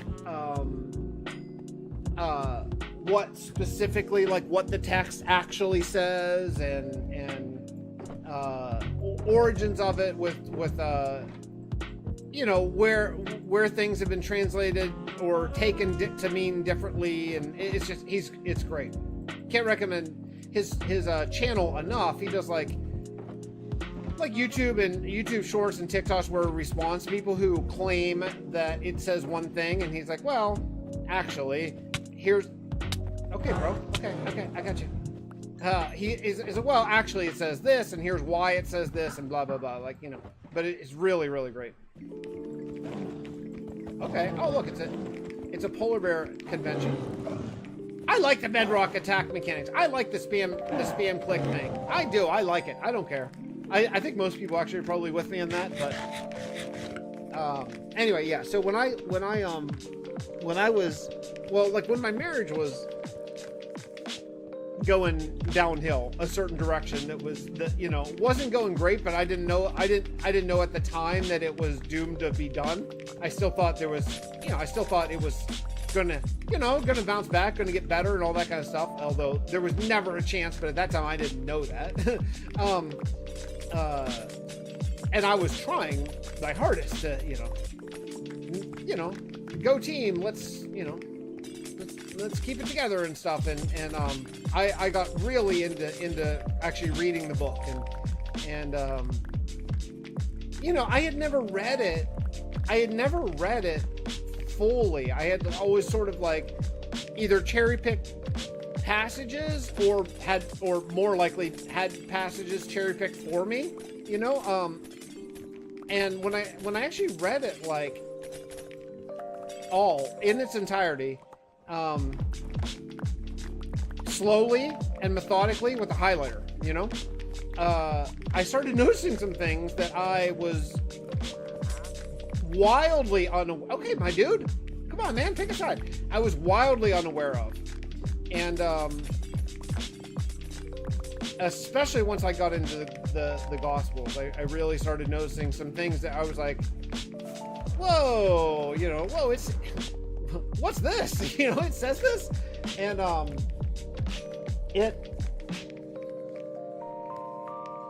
according to Minecraft Wiki, the variance in Bedrock been since 1.10 with 6 variants. That's crazy. Did you know that? I didn't know that.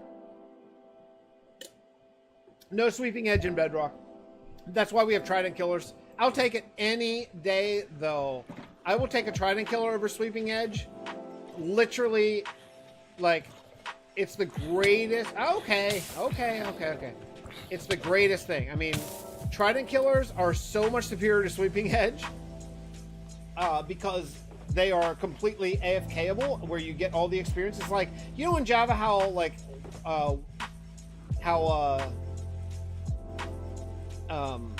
gold farms in the Nether are so crazy overpowered. It's like that.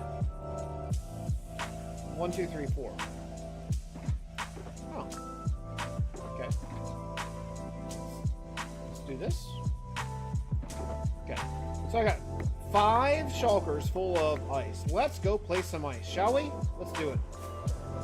So anyway, you know how in Java, like, gold farms are so awesome, like roof gold farms, like you just hit one and then they just keep falling in and dying? In Bedrock, literally every farm is like that. Like, every farm is totally automatic. You don't have to hit anything ever because of Trident Killers. It's a far, far, far superior system, honestly. Oh, you know what? I'm stupid. I don't need to. I at least want each path, this path, to be 2 blocks wide of ice, and then I at least want the other paths to be 3 blocks wide of ice. That way I can easily stand against the ice and put down the like the rail part,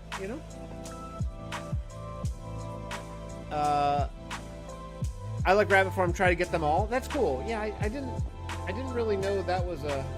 Shoot, I can't take this because I don't have inventory space. Well, okay. We're going to have to ignore that and come back and get these later after I get inventory. That's okay. We'll come back. I do want to move the torch to the side just to stop mobs from... Okay, now I can. Wait. Oh, I already have torches. Stupid. Okay. I lied. I could have. That's fine. Anyway, yeah. So I started, whenever my marriage was not doing great, I started really reading the book, and I started really noticing some shocking things that I had issues with. I was like, I didn't know it said this, and I didn't know this is how things were, because when you're getting passages picked for you, like, you're not, it's all the good stuff, but when you start reading some of the stuff that's not quite as good, it can it can give pause, and I found that it did indeed give me some real serious pauses. So I got into it. So I got into really studying and reading some really interesting breakdowns of the text and where things came from and all that stuff. So I've been for the last year or more, I've been very, very deeply into the scholarship aspect, where I've been reading the book and trying to figure out what is what. It's been super interesting. The evil bunny from. Do you remember in Vastin? Do you remember Maulus always used to do that with the evil bunnies? Maulus used to always spawn evil attacking bunnies somehow at us all the time. I don't know how she did that. Maulus, what a great builder she was, man. She was amazing.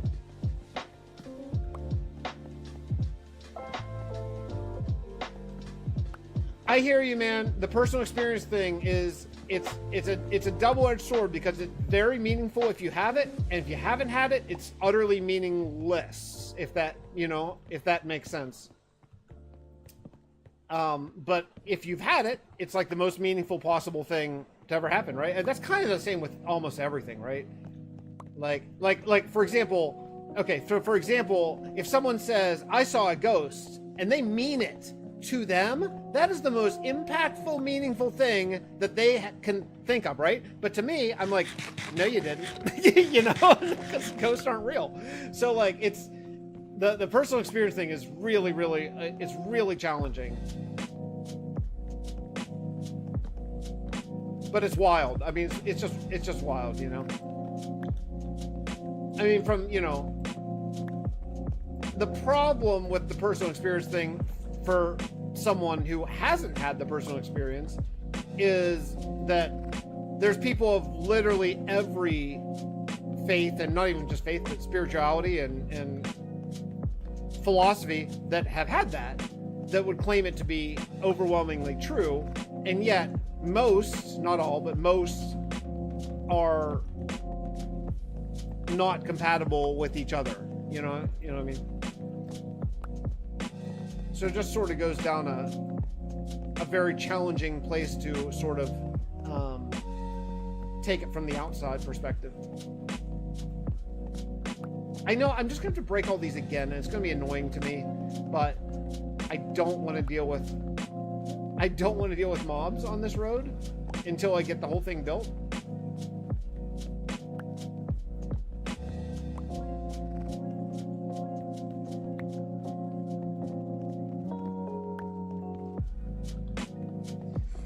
Okay, here we go.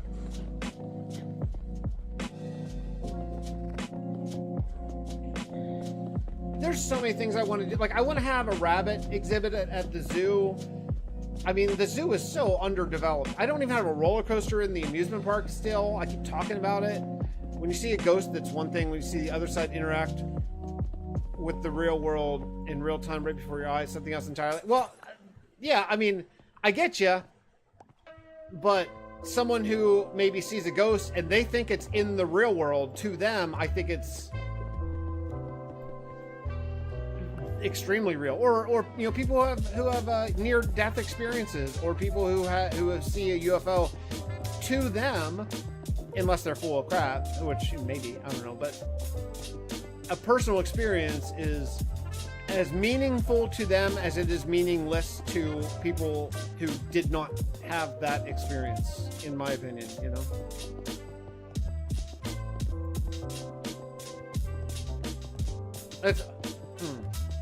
It's the same thing, I would argue, it's the same thing, like, I see a lot of,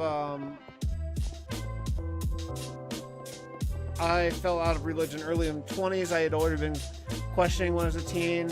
Many different things contributed to me leaving. Yeah, I've struggled for my entire life with it, begging and pleading for signs and for, you know, and then it wasn't until I deeply, at a deep, meaningful level, read the book that I, in my own mind, came to conclusions instead of wondered anymore. I now am not really wondering anymore. I have some pretty firm conclusions based on some pretty firm evidence, or well, lack of evidence, if you will. Yeah, for sure, Claudius. That's why, you know, I would never be pushy at it at all. I'm super unbelievable. I'm more interested in it than I think I've been interested in just about anything in my life. So I'm like, I'm reading just about every night. I'm like really into the whole, how all of it developed, what's true, how it came to be part of the story. And I mean, I'm super into all this stuff, but you're never going to convince anybody, ever. Really. I've been watching, on YouTube, a really, really, really amazing, Deconstruction Zone. I've been watching his debates. He debates like 4 or 5 days a week for like 5 and 6 hours a day. And he is unbelievably knowledgeable, like knowledgeable on a level that I can't even comprehend. And I've just found it to be like eye-opening and informative. Yeah, he just coming at it from that level of scholarship is really interesting. I've just found it to be a tremendous resource.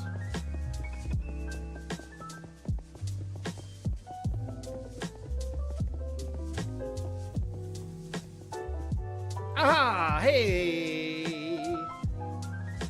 Check it out. We now officially have this. Now this is the only 4 block. Everything else is 5 block. But what I want to do is I want to get the middle block. So here are 2, 3 on all the rest of this highway. Because then when I'm putting down the slabs, I can just do this. See what I mean? Because I'm going to do slabs up a half layer for sidewalk. Actually, it'll be actually up above this layer, but I can just go like that, and it'll be way faster. Because then I can just like watch Netflix and just press a button, you know. But let's go while we're here. Let's go get my bed. I think I left it here. All right, I'm gonna go to the bathroom, and then we're gonna continue putting down ice. I think I have 5 shulker boxes full of ice, so that's not too bad. I'll be right back.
Alright, I'm back with eating home. What's up, Necro? That was Frostmire Castle? No, that's actually Monument to the Fallen. But we're heading towards Frostmire Castle in just a second, as soon as I'm done eating. I drink coffee for literally like 10 hours a day. I drink it for the first 4 hours of the day, 5 hours, 6 hours. And then I switch to usually unsweetened iced tea for like 4 or 5 hours. and then switch back to coffee for like 4 or 5 hours. That's almost all I drink. Okay, we're back. I have mouthful of food at the moment. I'm finishing eating here. All right, so this is Monument to the Fallen. This is going to be my ice farm. It's just not in a state of very completed, but we're working on the biggest project I've ever done in my Minecraft life. We're doing an overworld highway system that's going to connect all of my kingdoms. That's the White Castle Iron Farm. So this is the Kingdom of Tovlin,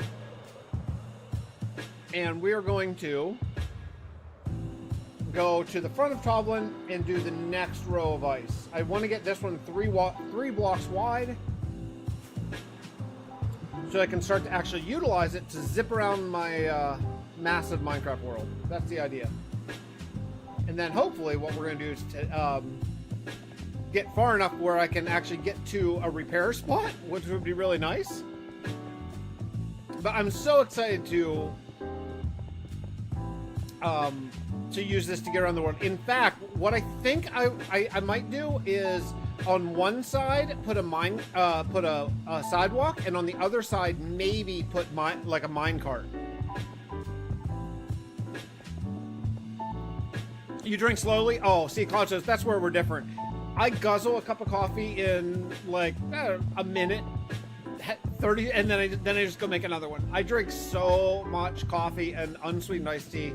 And actually, I also switch I call it Kool-Aid, but it's actually technically like Sunkist drink packets. But it's essentially Kool-Aid. It's like sugar-free Kool-Aid, you know? And I make them in this, I have a glass pitcher that I just put 2 of those. They're for like water bottles, you know? But I find when you put one of those packets in a water bottle, it's too much. So I put 2 of those in a big water pitcher.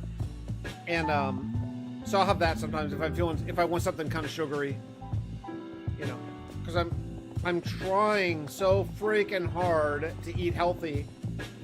Because when I got Lyme disease, like 3 weeks ago now, I gained so much weight because I was just eating so much junk. Because I had the worst headache. This Lyme, I know not everybody gets all the symptoms of Lyme, but I had these awful headaches when I had it. And I had a headache for almost a week. Like, it was so severe, like it was like blinding. And I'm not a headache guy, so if this is what people who get migraines like all the time go through, my heart goes out to you, because I don't know how you survive. It was horrible. So I had a headache for like from Monday morning until Saturday morning, and my girlfriend was like, "Okay, this is not normal." Because I was also achy, like, so it was like flu-like symptoms, but this headache, and I would take 4 ibuprofen, and they would barely dent my headache. It was so severe. And so she came over, she's like, "This is not normal. You need to go to the doctor." So, and I was like, "No, I'll be fine," you know, because I'm a dude. I'm like the most typical, like, caricature of a dude. I'm like, "No, I'll be fine. I don't need to go to the doctor. It'll just get better." So she drugged me to urgent care, and the doctor, like, did a once-over and saw, apparently, under my butt, I had a big bullseye rash from a tick. And as soon as she saw it, she's like, "I don't even need to test you. I know for sure. This is Lyme. I'm just going to treat you right now. This is the most, you know, everything you have is like textbook Lyme disease." So I got on Doxy, and it took like 3 more days. So I had the worst headache I've ever had in my life for 8 days before it finally went away. And it was like what, I couldn't sleep because the headache didn't stop even when I went to sleep. I would sleep for like I'd nod off for like an hour, and then just like wake up because my head was just pulsing, you know. I'd take 4 ibuprofen, and it just made it a little bit better, but it didn't go away. Every 4 hours, I'd switch between ibuprofen and Tylenol. It was horrible. I work on a gallon-sized water through a few days. You drink a gallon of water for through a few days. I don't drink any water. I'm embarrassed. I should, I know, but I don't drink any. Coffee, unsweetened iced tea with the occasional glass of Kool-Aid. Basically, I use Kool-Aid, like, if I want a snack. Like, if I want junk food, if I want a snack, then I'll drink Kool-Aid instead, because it kind of scratches that, you know, cookie or Dorito itch without any calories. So I use it as kind of a cheat code for not snacking.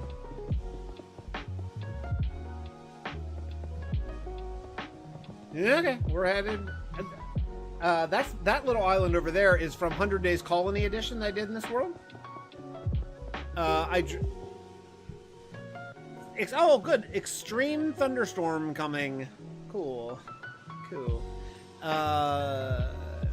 Yeah, so if I just disappear, just assume that I lost electric, because a severe thunderstorm is apparently on its way.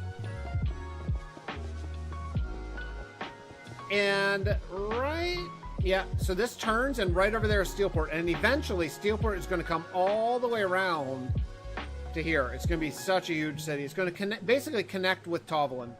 It'll be awesome. I can't wait. I'm really bad about being chronically dehydrated. I've been able to recognize the difference of lower back pain and kidneys screaming at me for what I do hear that. I get that for sure. I can be really severely dehydrated too, because I mean, you know, coffee and tea are both diuretics, I think they call it. I drink tea. It's basically water without. Yeah, exactly. But it is kind of a diuretic, so it's not, you know, it's not quite as good as water, I guess. But I won't drink water. I just know I won't. So it's either I'm going to drink coffee and tea or just nothing. So that's it. I hadn't got an extreme worry in my. What's up, Mickey? Yeah, I just got it right now. I can actually hear the thunder outside right now. So if I disappear, assume the electric just went out. Assume my world got corrupted, and I'll never play Minecraft again. Assume all those things.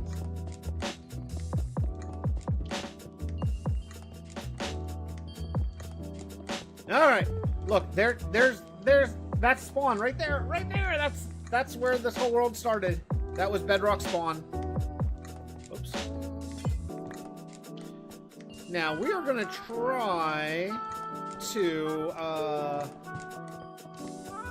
to get to at least the turn around New Hope, because we're heading. If you don't know the directions, this is north. Like the Monument to the Fallen is north. Tovlin is east, and then Steelport. Oh, you can see the buildings right there, just starting to come in. Steelport is west. So that's like the directionality of this this world.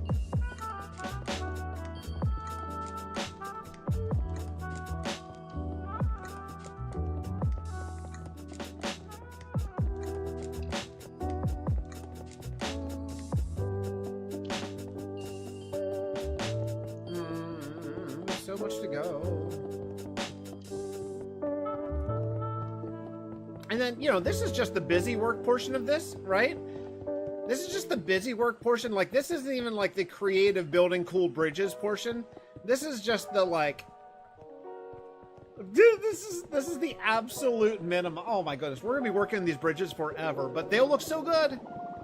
Like, imagine this is gonna be a huge copper bridge that'll be so freaking cool. Like a big copper, like, suspended, like, imagine like the Golden Gate Bridge or something like it, you know? So each bridge will match the kingdom that it's in. Plus, not only that, but also all the tunnels will have to have like good tunnel walls and stuff. I mean, this is going to be like, I'll be working on this project for possibly actual years. But, you know, once it's usable, that sort of changes things, right? We just got to get it usable, you know? Then, after I get it usable, then I can kind of do whatever. So that's the prison. That's the Fixxitt412 prison. That's the wheat farm. That's my former mob farm. That was a great mob farm, but it doesn't work anymore because it used the water flushing system. That's not how you make mob farms in Bedrock. So what I might do, although I don't need it because I have the Luminar mob farm now, I need to record and post a tour video for my base on my second Minecraft world because I built a Nordic burial dome cane structure around my base pathway hub. It looks pretty cool, and I'd like to see that video.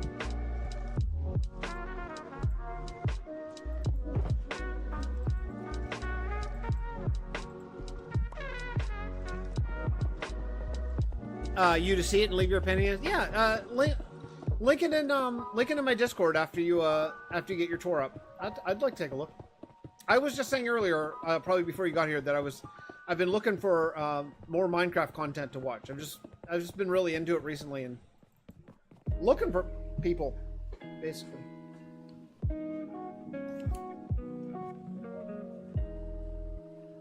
I'm scratching my back with this like back scratcher thing. Hold on a second.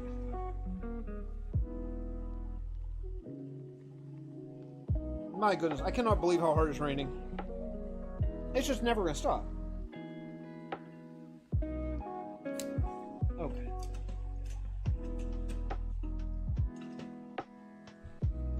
All right. Still have 4 shulkers left, full of ice after this, so we'll get there.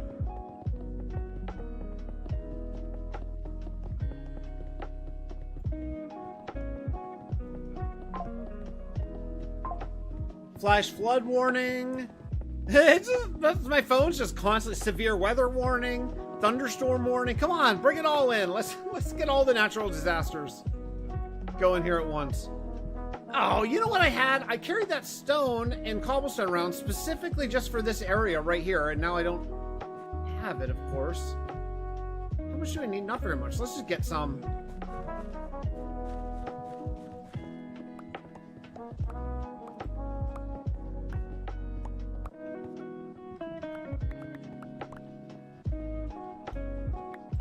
Is that enough? That might be enough.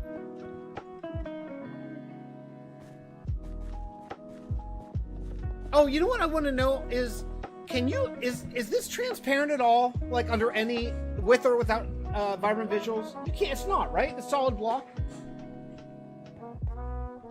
So it doesn't matter what I build the base out of. I've been wondering that. Yeah, I've not been sure. Okay. All right, well, good to know. So what I build the base out of totally doesn't matter, because you can't see it through the ice. That's what I couldn't remember. I couldn't remember if the, I know regular ice is, so I didn't want it to look bad, because that's why I used it in the Nether hub. But this isn't, and this is faster. It's a faster block to use, so the boat should go pretty darn fast.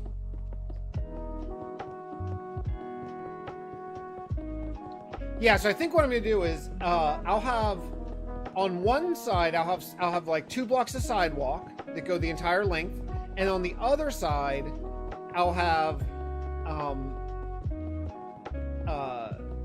like a minecart rail, you know, so that way if I want to just hop in a minecart and just go, then I won't have to even, like, I could just go. I just like click the button and then like go to the bathroom and then end up in my destination. Oh, here, let me ask you a question though. Would it be better to build, because there's, you know, well, there'd have to be a hub though, right? So what I'm asking is, like, should I only have one rail, or would it be better if I had multiple rails that go to different locations straight? Like, if I were in Steelport, I could just jump in the Steelport to Fixtopia, or I mean Fixiverse amusement park rail and just get there straight. Versus if it's just one rail, like on the side, that would look cooler, but I would stop at each stop, right? It would stop at each place, and you'd have to have a transfer. So then I couldn't, like, autopilot between kingdoms. I don't know. Maybe the best would be to have a hub.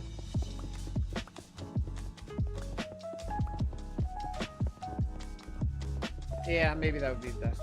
I do think that having a minecart that ran alongside of the ice boat would just look cool. I guess packed ice or blue ice got nerfed in Java. Some of the hermits were being fussy about it since items wouldn't slide on the ice alone anymore. Oh, really? Oh, weird. I wonder why they do that. They want to bring water streams back, I guess? I don't know.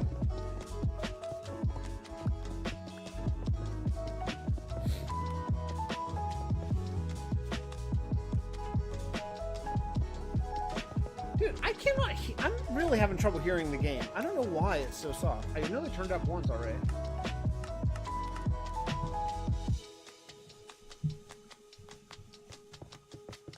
I just say I can't have the music up too loud, or the microphone will pick up the music, and I don't want that. I don't want you to get double music.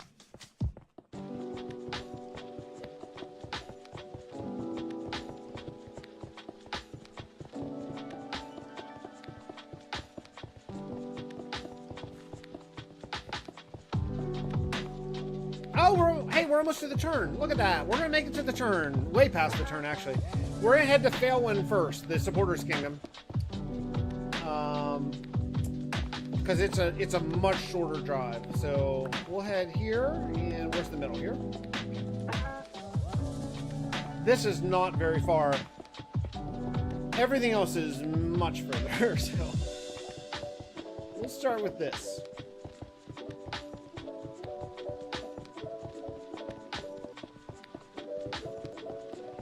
Biggest project ever. Can you see? Oh yeah, you can see. Yeah, it's like right. That's Failwind right there. So that's not too bad at all.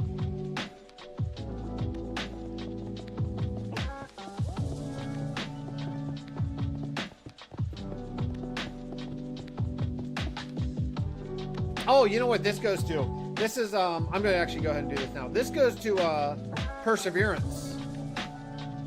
The underground, the ancient city transformation kingdom.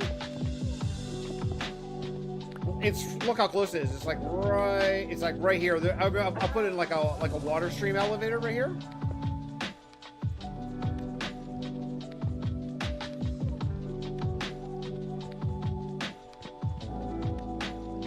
Cool. That'll be a nice fast way to get to Perseverance. Perseverance. It's I can't get there right now. I did a ancient city transformation, and it's acted as a place to contain the zombie outbreak in the lore of the world. So it's both.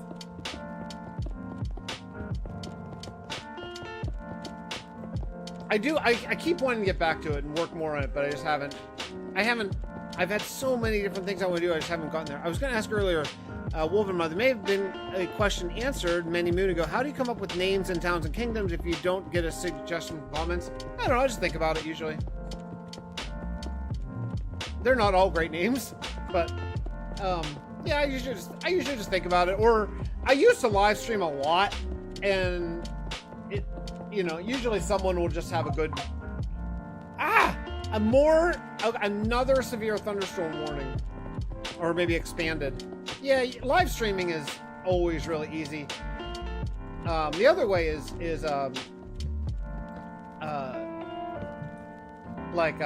there are name generators and stuff. I've never really used one for this world, but I used to use one all the time for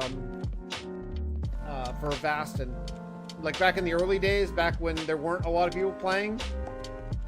I used to use name generators and stuff to come up with like not just names of kingdoms and stuff, but like names for like the gods of different kingdoms. Vast and lore was so deep.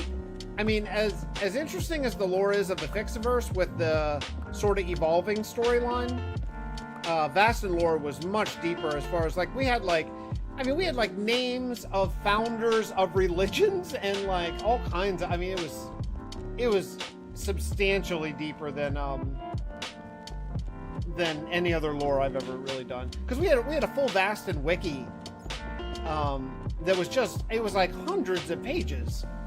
Like historical figures, different ages, different religion, gods, important leaders. I mean, it was very deep.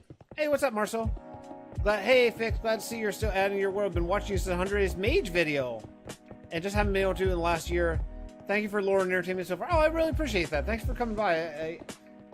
I've been freshly re-inspired in a big way in Minecraft. So I've been really, really hard at it. We're getting close. The cow invasion is coming at day 20,000 in this world. So the kind of the end of the Fixxiverse is not terribly far away. What's up, Hex? So yeah, we're getting, we're getting close to the ending, the grand finale of the Fixxitt412. So now's a great time to catch up. Every regular survival Minecraft video ends with like a lore segment. It's like a 2 to 3 minute long log entry where the characters in the world talk about what's going on and updates and all that kind of stuff.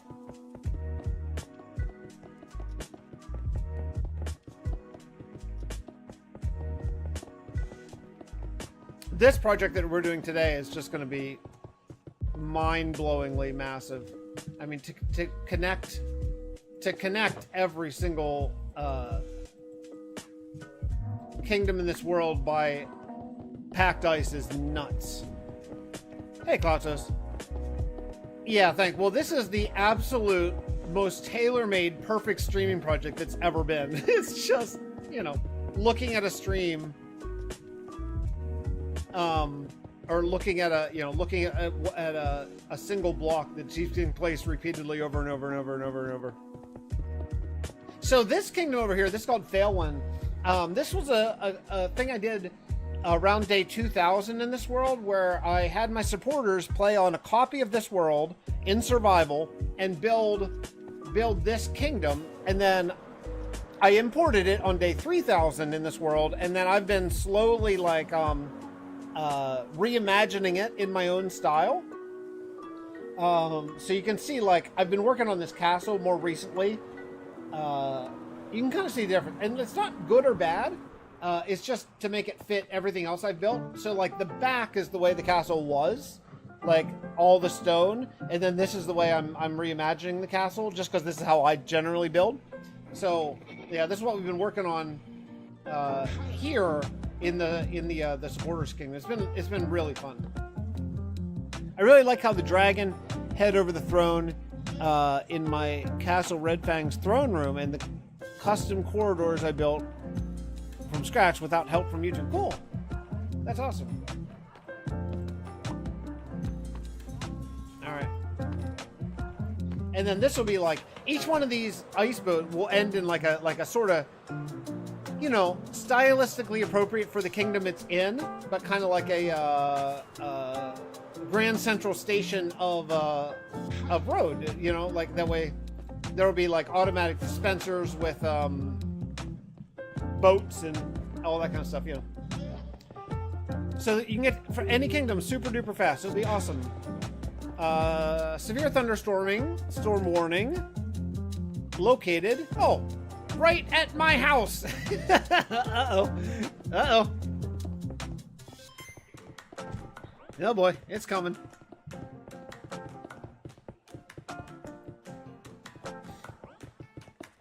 Earlier we were talking about Forever Worlds. Flip has a 3-year-old hardcore world. You know what? I should get into that. I don't generally watch hardcore videos because, again, you know my thing. And this is, look, this is I fully admit it's completely my issue thing. But like, I don't want worlds to end ever.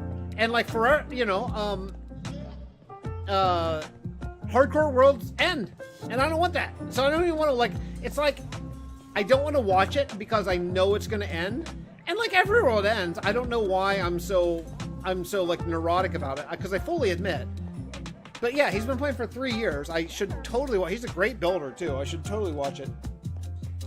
I do like, I will say, my YouTube preference is old school, less jump cut editing. I'm not super into that, and that's what, you know, that's what makes the bucks these days. That's what you got to do. But I don't really love it, so I tend to gravitate towards YouTubers like Dallas and Germsy Boy and stuff, who will just sort of talk like people. You know, you could just make a copy of your hardcore world. What do you mean, my hardcore world? Klaxos, expand on what you're. I missed. Well, my hardcore world is in here. Fixtopia started as a hardcore world. I went 2,300 days in hardcore before I realized I don't enjoy hardcore. and it I just wasn't having. I was so stressed when I was playing it. I didn't like it because I didn't want my world to end. So because I didn't die in it, and I want to be really clear, I did not die in my hardcore world, or I would have deleted it. But because I didn't die in my hardcore world, I changed it to survival, and I ended that. I ended that sort of series, but I kept on playing in the world. So Fixtopia is, yeah, but I mean that's so disingenuous. Like if you're gonna keep on if it's hardcore, but you're like gonna keep on playing it anyway, I just feel like that's disingenuous, you know, like, yeah. Anyway, so for me, for my money, I love survival. I like the idea of hardcore.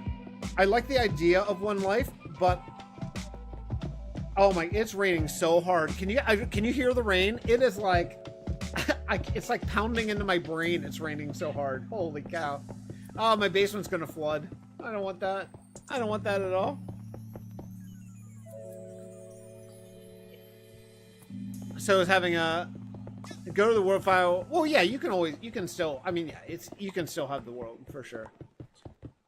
Was kind of interesting how I came across you a few years ago. It was an episode of yours where Deceit was recommended after I watched a Flip video. Oh, Deceit. Oh, I love Deceit.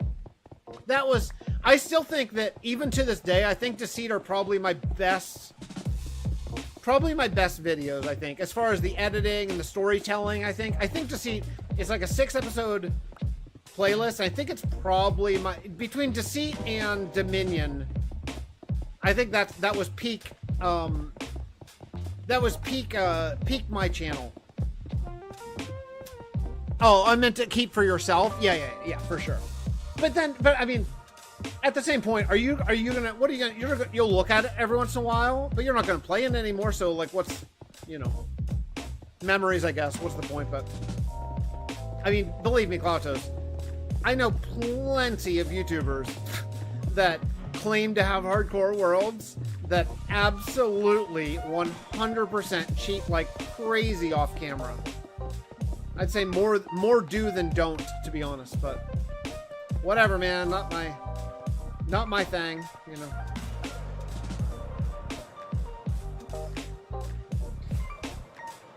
I mean, the amount of YouTubers that cheat, that claim that they're hardcore and just aren't, is offensively bad, in my humble opinion.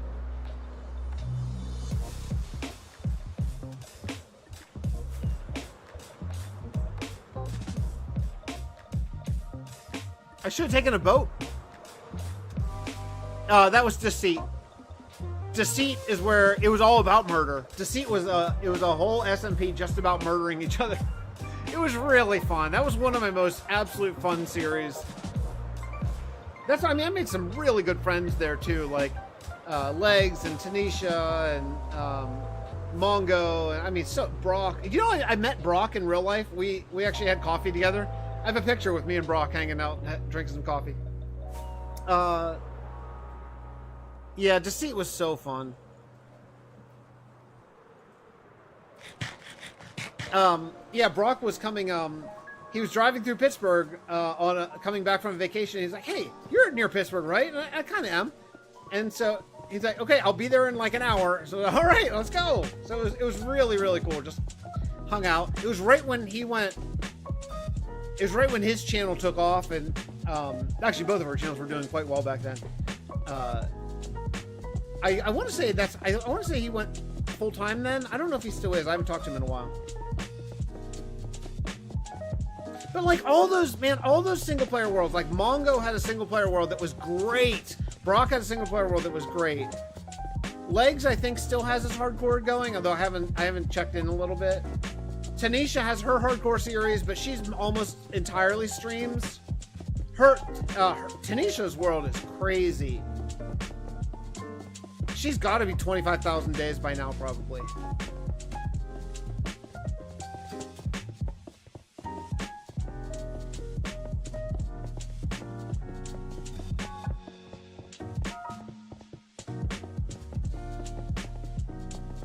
Yeah, I miss it. I gotta ruin. I hate this. I hate this right here. I gotta ruin it. I want it to be all ruined and messed up, and I just kind of got distracted and forgot. Legs last I knew was falling out of love with hardcore. No kidding, really? That's shocking. Yeah, that's shocking. That's what happened to me. I loved it in concept, and after playing it for a while, I mean, granted, I played it much less than Legs did, but after playing for a while, I'm like, yeah, I don't love this. I just don't. It's so stressful, and I want to have a world, you know, I want to have this world, and I'm not even kidding here, I want to have this world for 20 more years. You know what I mean? Like, I want this world, the same world, to be here for until, you know, when I'm playing with my kids and maybe and my grandkids. You know, that's what I want, you know? I loved how nasty your revenge was for the deceit, murder, and Dominion. That was really, really... Oh, you remember the line! Like recognizes like. Yeah, that was the line! He's been participating in UHC Generations. I don't know what that is. Ultra Hardcore Generations, I guess?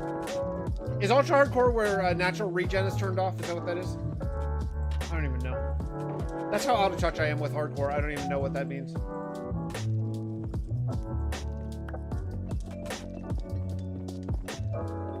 I just have a hard time watching hardcore Minecraft, honestly. I don't know. I just have a hard time watching it. Like, I have a hard time... It's like I'm you know what it is? It's like I'm protecting myself from getting invested in a world that could end at any moment. I blame Looney for that. When Looney lost his world, that's back, we were talking a lot back then. When Looney lost his world, it was like, it hurt.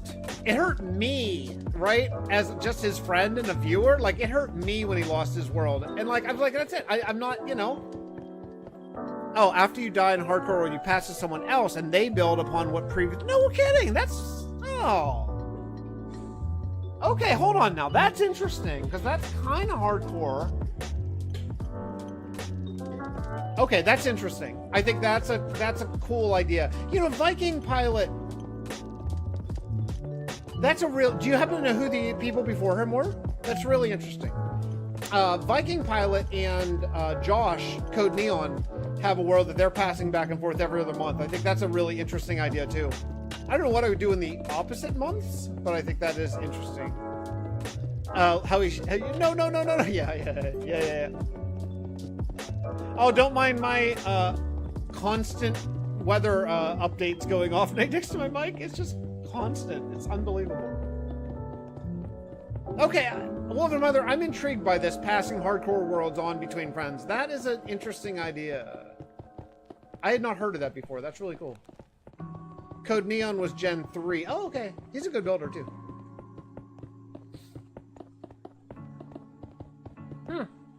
I am going to want to take a look at that. I think that's a super interesting idea. Because then the world doesn't die. Then you just switch to someone else's perspective. I think that's cool. That's a really cool. I can't believe it took 15 years of Minecraft for someone to come up with that idea. That's a really cool idea.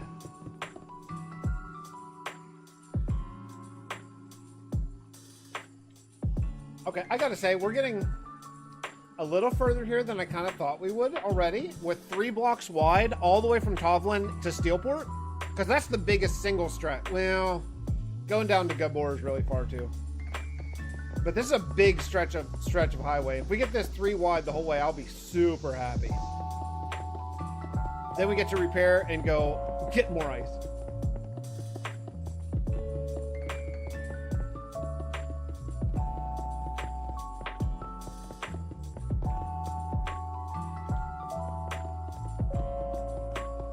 I'm gonna have to do some hardcore grind at my gold farms for all the powered rails it's gonna take to get a rail to go this distance too. It was an offhand mention. Wait, Legs had a falling out with Shadow and his crew. Oh, like, are you talking IRL falling out, or like you talking IRL falling out? I am totally out of touch with that. IRL, or are you talking like in-game lore or whatever?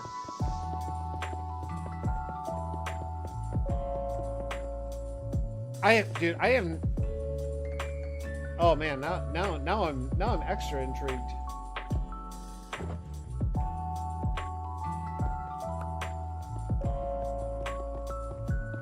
Whoa, juicy gossip. Ah, Wolven Mother, you are so in touch with everything. This is so great. You can just keep me apprised of all the drama.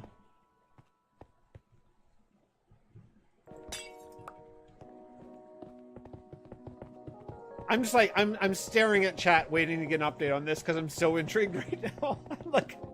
I'm like a teenage girl. Please tell me the gossip. I need to know it. IRL. He refused to go into detail, and he doesn't do the simulation event. Oh, he don't with Forge Labs. Oh.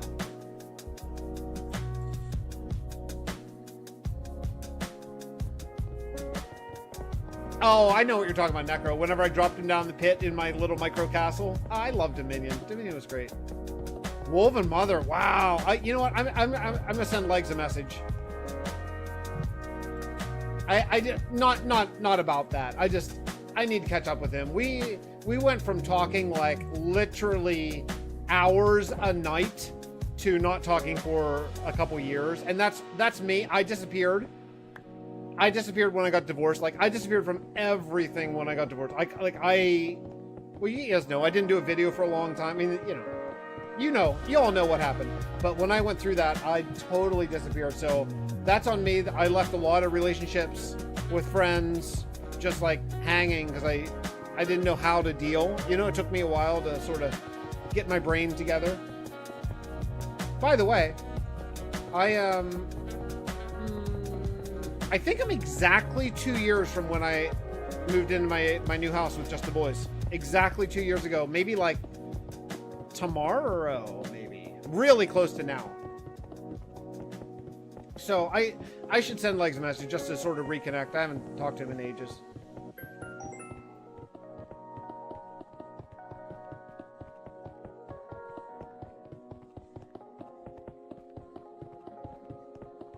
I am so excited about this highway. I know I keep saying it, but I am so excited about it. It's going to look so freaking cool.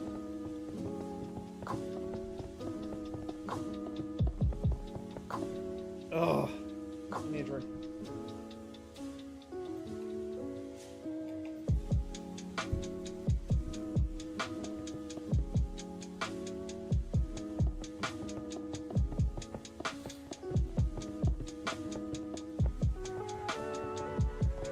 I mean, imagine this. Imagine Steelport. It wraps all the way around the prison, all the way over throughout this island, and then the whole way over to really connect to Tovlin, so it's just one massive city. That's what I want. I want the biggest city imaginable. It'll look so freaking cool. Just streets winding for as far as render can go.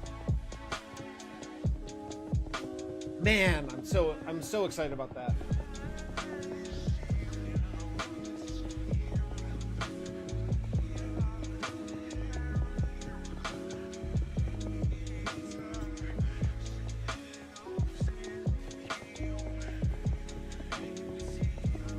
Are you gonna put an industrial roof on it to blend in with surroundings?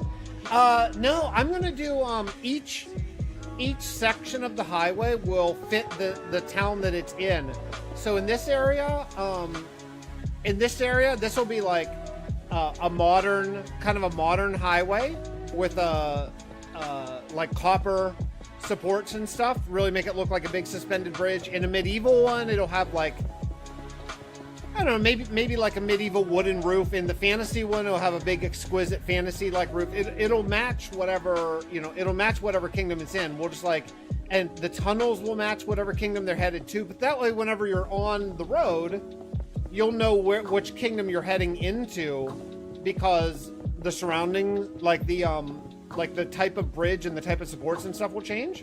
So like, for example, we're leaving Steelport here, and as we go into this tunnel up here, we'll change it from industrial right into like medieval, because we're heading from Steelport into the medieval town of New Hope.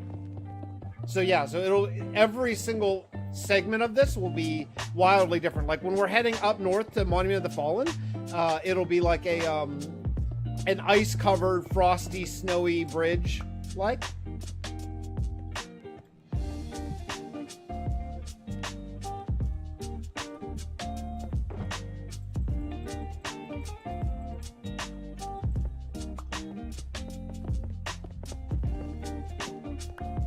Oh boy, you know what?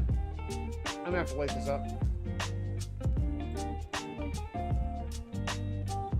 Or mobs will spawn everywhere. They still might spawn, I don't know. Because, like, on the other side of the ice is gonna get pretty dark.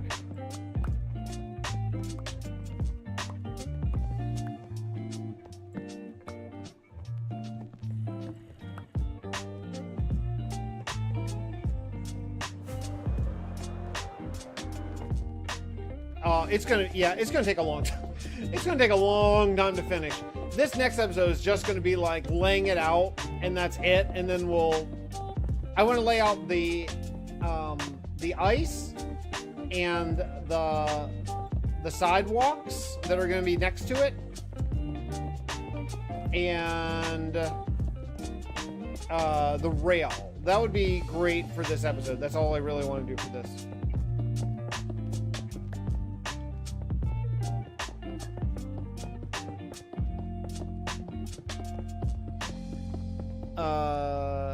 Oh, when do you get divorced, dude? 2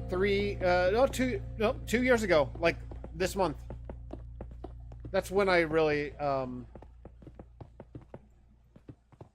yeah, that's when I really just disappeared from everything, you know? Are you gonna put it? Yeah. It kind of blindsided me, I'll be honest. But look, it took, you know, I went into a hole for quite a while to kind of work through it. But I'm in a much better place now. Things are really good now. I'm in a place I love. I have a girlfriend who's wonderful. I am you know, I'm with my boys a lot, you know, more than I'm not, and that's good, you know. I have full custody during the school year. I just have on summers is like, it's like 50-50 summers. Look, yes, it sucks, but again, I'm very happy now, and so I'm not going to I'm good. I don't even want to complain about it because I'm in a great place. Yeah, it took a while.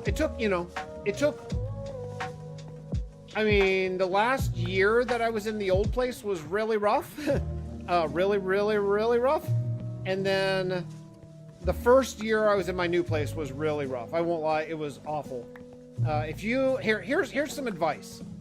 If any of your friends go through it, don't wait for them to reach out to you, because it is a lonely place. You need to go to them and be like, hey, I'm here to hang out with you, take you to the movies, go get drinks, whatever, you know. Step up for your friends, because as you age, you guys will know people that go through it, and it's hard. Speaking from my point of view, it's hard to reach out and be like, hey, do you guys want to hang out or do something? It's very isolating. It's shockingly isolating. I'm okay now. I'm great now. I'm in a really good place. I'm very happy. But it's really isolating. So like, when you know people who go through it, step up and be there for them, because it can be challenging for guys and girls probably. But I can speak from my perspective to reach out and ask for, you know, company or help or whatever. It's just so isolating though. I did not see that aspect of it coming at all. That was shocking.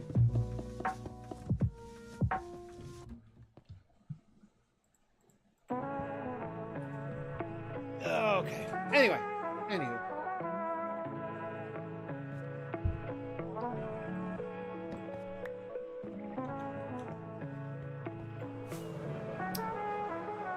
Alright, so we got 3 wide, which is like my dream come true, for this far. Do we have 3 wide going all the way? We do. We have 3 wide all the way to Failwind. Nice. And then we have literally no wide going. Okay, going all the way. Now we're heading, which direction we're heading? This is north. Now we're heading south. And this road goes south. Oh my. This road goes south all the way to the turn. One way will be Gabor. The other way is Booty Bay. This is a very, very, very long path. I come from a different POV, the child's, yeah. And everyone's wildly different, you know. Some are really amicable. Some are really horrible. Mine was not really, it wasn't horrible. Now, mentally for me, emotionally, it was a challenge, to put it mildly. But it wasn't like crazy fighting and stuff, you know. Like that aspect of it could have been way worse, and it wasn't, thankfully, for the kids. Like the kids were like in a good place throughout, you know. Hey, I'm gonna have to pop in again another time. Gotta get ready for bed so I can work tomorrow. Enjoy yourself. Hey, thanks Marcel. Thanks for hanging out. Really appreciate it. It's nice to chat. This part I'm psyched about. This part from here all the way to New Hope is basically level. Like this will just require a little bit of terraforming to actually have it like level with the ground. So that'll be nice, because I didn't want the whole thing to be suspended. You know, really, I wanted some of it to be like just on the land, like roads actually are. So, you know, this part will be cool. The New Hope hub will require some work because it goes just a little bit closer to the wall than I wish it did. So I'm gonna probably have to do some reconfiguring. I'll show you where the New Hope hub is. We're almost to it, actually.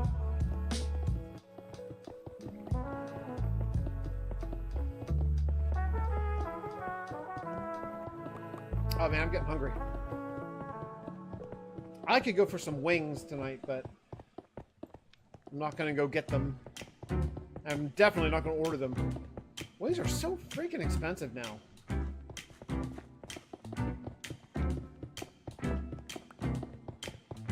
So now we're in New Hope.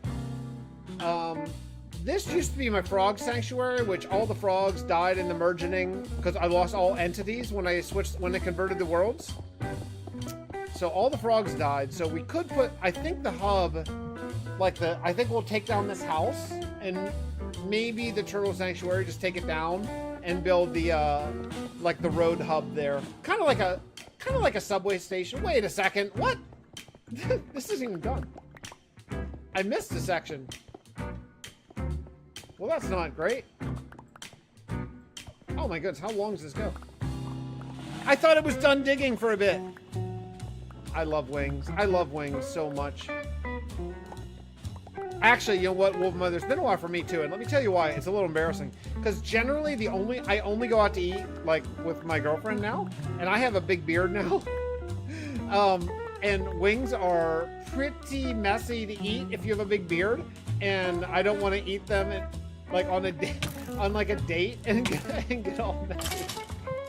So for a very embarrassing reason, I haven't had wings in a while, just because I don't want to have like wing sauce all through my beard while I'm talking to someone who I like.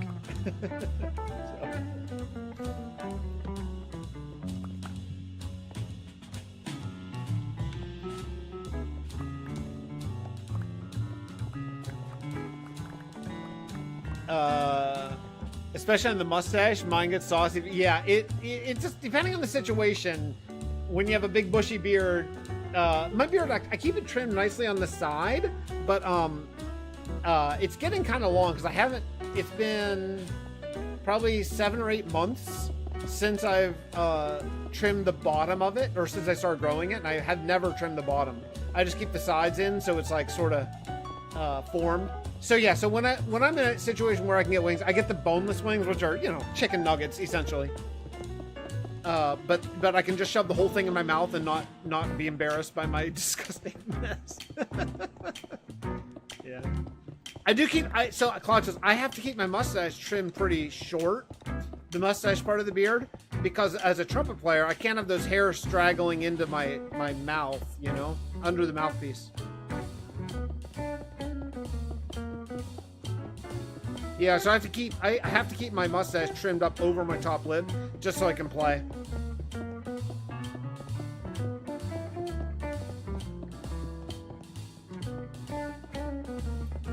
Dude, this is a really far... Actually, several things. So we just hit New Hope.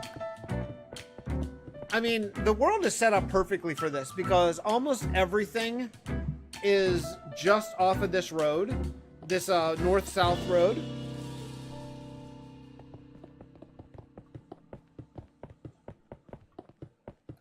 Oh, look at this, too. I just happened to randomly find this cave.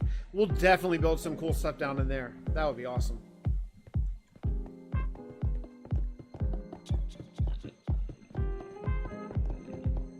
And then there's like 3 offshoots off of this road that go to different kingdoms. We're getting close to one, I think. The Arc Tower's really close. Sandgo's really close. The Fixxitt412 theme park's kind of far. Not horribly. My parents divorced when I was 9 and didn't enjoy the process of their divorce one bit. Yeah. I think my kids were very lucky in that aspect because we kept things very, very, very smooth for them. I mean, they still go back and forth now between houses. Nothing can be helped there, but it's quite smooth from their point of view. Luckily. Okay, so this is to... Yeah, so this is to the Fixxitt412 theme park. This one's pretty far. Like, if you go down here... Have you guys seen the theme park recently? I don't know if you have. Might be some people lurking who haven't seen it in a while, but yeah. If you go up here, this is my future ski lodge. Oh, I can't wait. I'm really excited. This whole thing, skiing hills and stuff. In fact, we might make this the base of it and make a custom mountain that goes up to build height behind it. I don't know, but here's the Fixxitt412 theme park.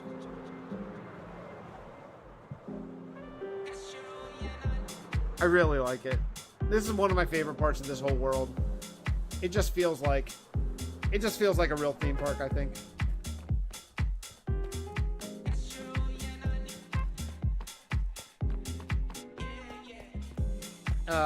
We got the Disney-esque castle in the middle.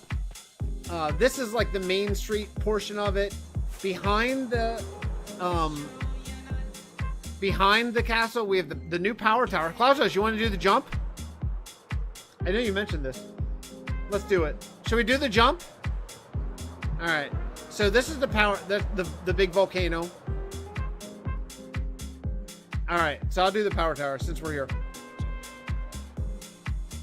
So you got to go in. Here's the power tower. I love the power tower. I love this. This is based loosely off a real ride in Cedar Point. So you go through the... take the elevator up. Now there's 4 levels. There's 4 different jumps. There's 4 levels of this. It depends how you set your spawn, because I'm not an idiot. So this is the easy one. Oh, no, this is the hard one. This is the easy one over here. This one you just do one jump and you try to get the bullseye. This is like the get ready one. We'll skip that one, but you just try to get that hit right on that bullseye. Then, let's see. This is the 3rd level. This one's not too bad. Let's do the 3rd level. So this is the second most challenging.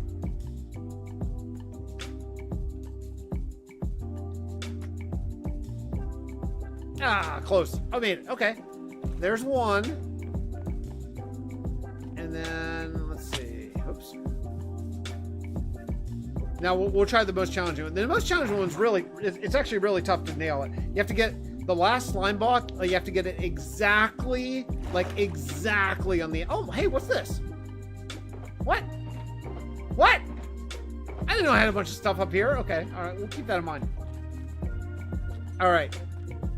Now, here's this is okay, this is the second. So these are big slime blocks. These are for the people who are a little scared but want to try something. Then this one over here, this is the hardest one. I can usually do it, but oh boy, oh no! Oh, you know what? I hit my elytra. That's on me. I accidentally hit space. I hit my elytra. You can't do that. All right, let's try it. Let's try it again. I'll take my Electra off to really make the challenge a little bit more fun. All right. I'm not taking off my... Although, I'm so damaged. If I miss now, I'm dead. Well, let's see what happens. Alright, should we do it? Show you what left my health regen?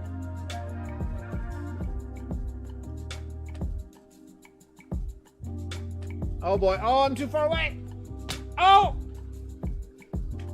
Get it! Get it! Oh, I didn't get it on the end. So I almost got the ending one. The last one, you have to hit right on, where is it? Yeah, right here. This one right here, you have to hit right on the very edge to make it to the water. So close, but no cigar. So then we got the exploding volcano over there. And actually, what I did is I put in catchers, because this isn't a real volcano. This is like part of the show. So these ejectorids are caught like in these things right here. And then what I want to do is I want to add in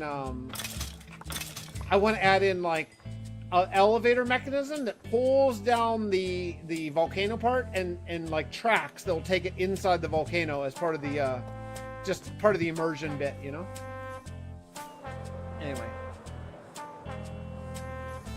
I love the Fixxitt412 theme park. It's one of my favorite builds I've ever done. All right, let's get back to the ice boat. I need more rockets first.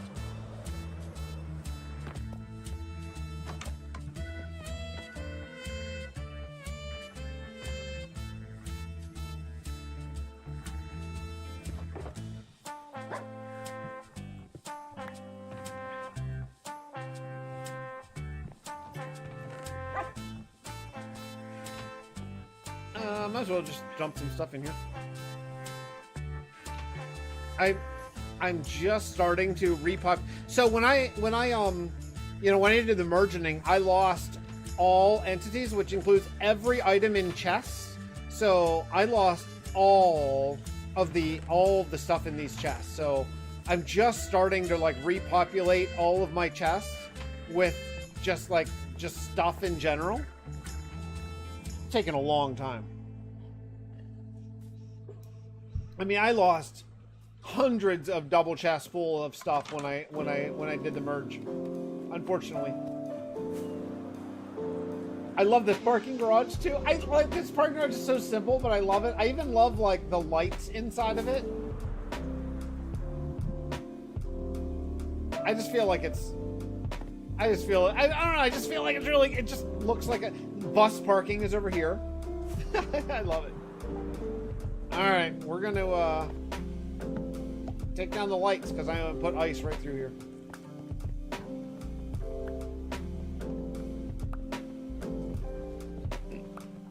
So like this part of the highway will be all like, it'd be all like amusement park, like very colorful with like maybe flashing lights and stuff. We're going to really make it like, that best parking garage in Minecraft. It's a pretty cool parking garage. I like it. It just adds to the like what is this? Like what's going on here? And actually this is going to lead into another parking garage because I think that's like the best possible, like another parking lot basically.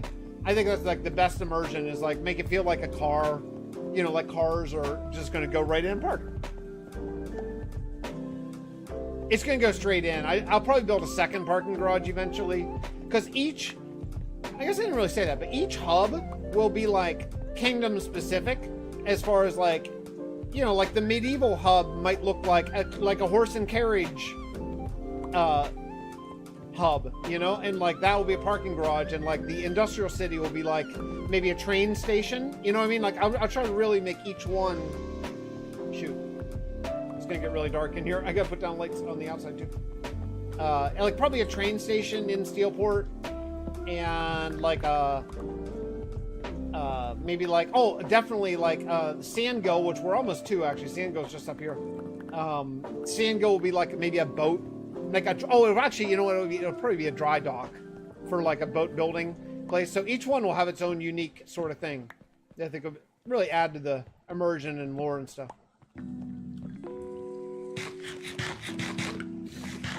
One of the hubs can be an inn tavern. Yeah, for sure. That would, maybe the fantasy one. Like, I always forget. Failwind. Like Failwind. I just can't wait to start using this boat path and never having to go to my stupid nether hub again. I'm so excited for that. It'll be so great.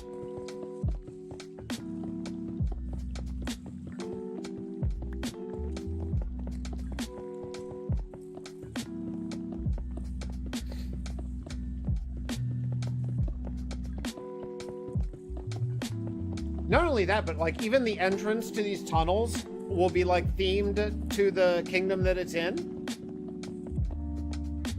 Oh, I can't wait. I'm so excited, dude, up there, up on top of this hill up here, to make this into like a ski resort. That'll be such a fun build. I can't wait. There's so many things I want to do. That'll very likely be like a post 3,000 days situation. Oh, is this the last one? Oh, boo.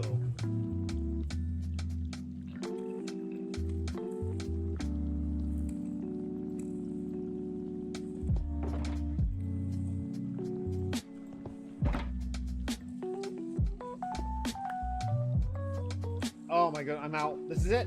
When this runs out, we're back to get more ice. They brought Enderman into parity with Java on Bedrock a while ago.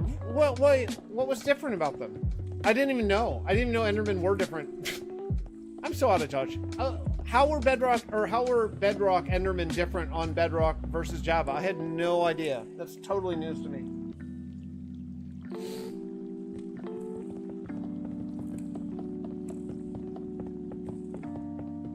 They can now be caught in boats and carry the same blocks as Java. I actually have a data pack, I have an add-on. One of the two add-ons I use in this world are anti-creeper explosions and anti-enderman griefing. I hate it. I hate that they blow up your builds. I work too hard on my builds to have them blown up by a stupid mob. Or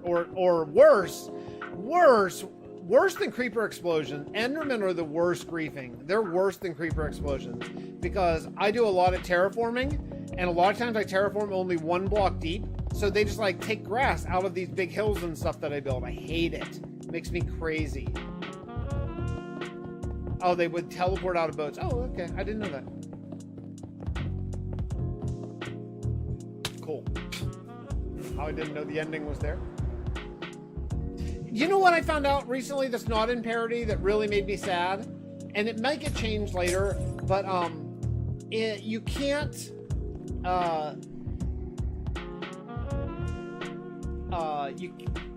what do I want to do? I guess I would make this 3 wide, I guess. I really want to get to the next area, but I'll just do it. You can't catch a boat in a minecart in Bedrock. I just found out. And I really, really, really need that.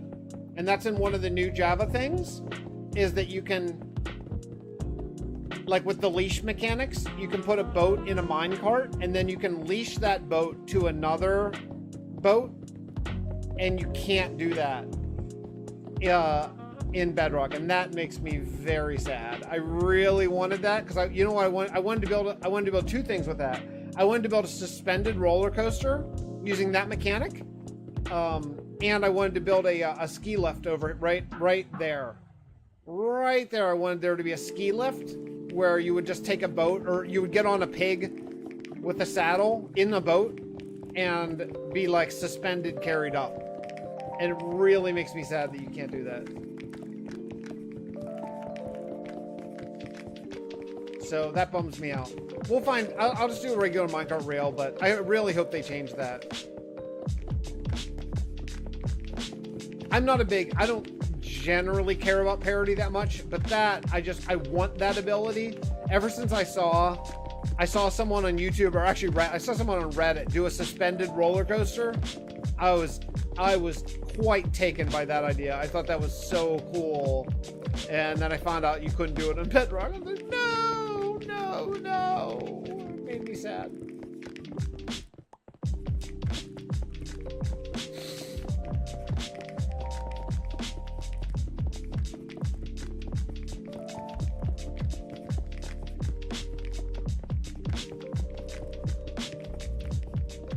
How are we doing? Oh, 4 stacks. I'm not gonna make it. Boo! I'm not gonna make it. Back and forth. I gotta go back and forth one more time to get this 3 blocks wide.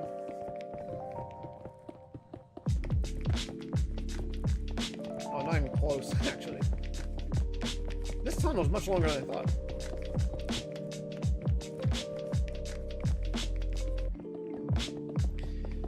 Well, put as many as I can.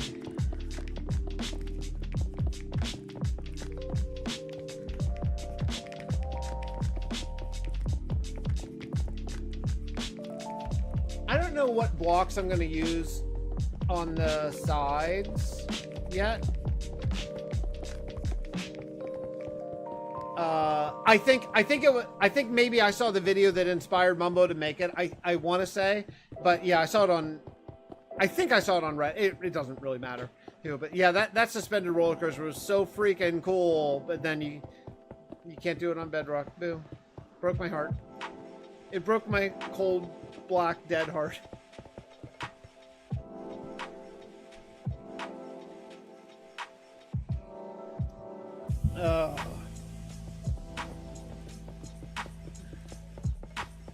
Yeah, a ski lift. I mean, a suspended ski lift. I'm really, really, really hopeful that they'll bring that into parody. That's it. That's it. Oh, that is it. Darn it. All right. Well, might as well take a portal. Actually, you know what? I'm gonna need a boat.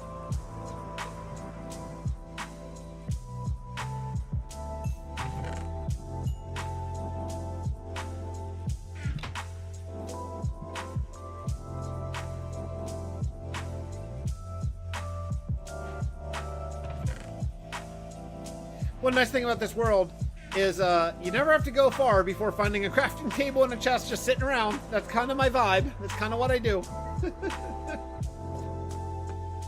You should do murals in some of the tunnels and tell stories. That would be cool. Oh, you know what? Actually, I don't want to steal the idea from Dallas, but he started doing graffiti in his city, and it is so freaking cool. It's so cool. I love it. So maybe I'll do graffiti in the tunnels. It's just so fitting, you know? Every so often I just get the line, kill the thief in my head. Oh, I love kill the thief. That's one of my most joyful Minecraft video experiences was recording that and just the reception it got. Like, I've never done any single video that resounded with so many people. Like, people loved the Kill the Thief video so much. It was my very favorite. It was my very favorite one. Well, instead of maps, he does them really big, like big, giant spray painted murals. They're really cool. He did a great job on them. Where am I headed? Oh yeah, the Monument to the Fallen. Dallas does a lot of map art now, a ton for like computer screens and all kinds of stuff. I'm not. Look what's going on here. I'm not crazy into map art. I think it's cool. I like it. I think it's really cool. It's not something I want to necessarily get into, but the big graffiti, like the block graffiti, is really cool. That would look really cool in tunnels too. All right, I'm in a safe place. I'm gonna go to the bathroom real bit.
Okay, I'm back by meaning some cheese. So I'll let you talk amongst yourselves for a minute. I know Impulse encouraged the other hermits to do graffiti on the walls of Season 10 Cyberpunk games. Yeah. I wish I liked SMPs more than I do. And don't get me wrong, I go through phases where I really like them. I'm just not in one of those phases at the moment. I'm not thinking my gear needs repaired. Being here doesn't help me at all. I need to go repair my gear.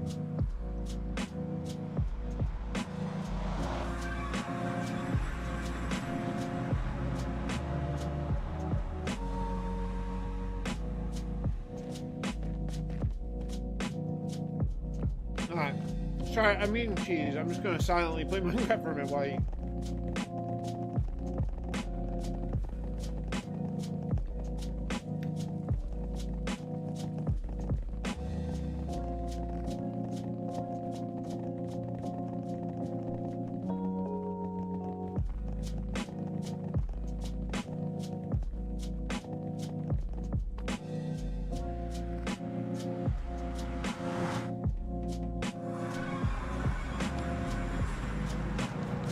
Okay.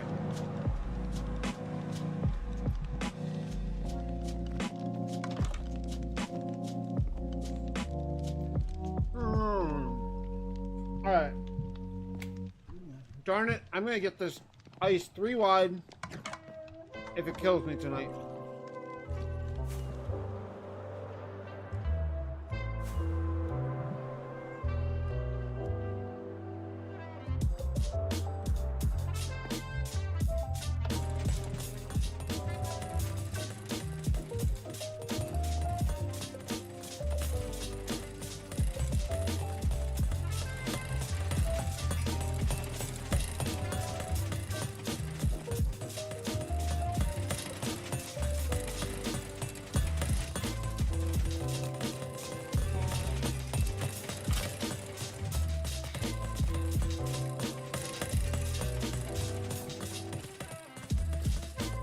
Okay, so what are we doing here?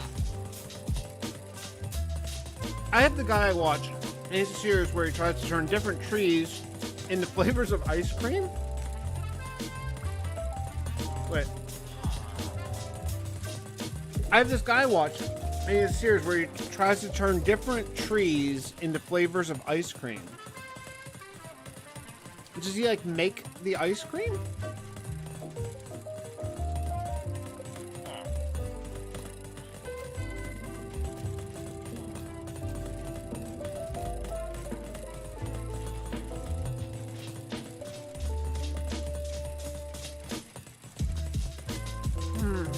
I'm sorry, I mean, there's so much cheese in my mouth. Hold on a second. I'll be right with you.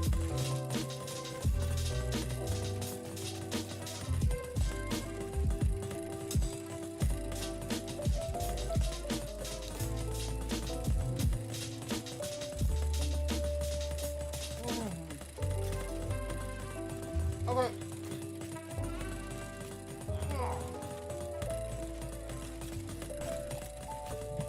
Alright, let's see if we can repair.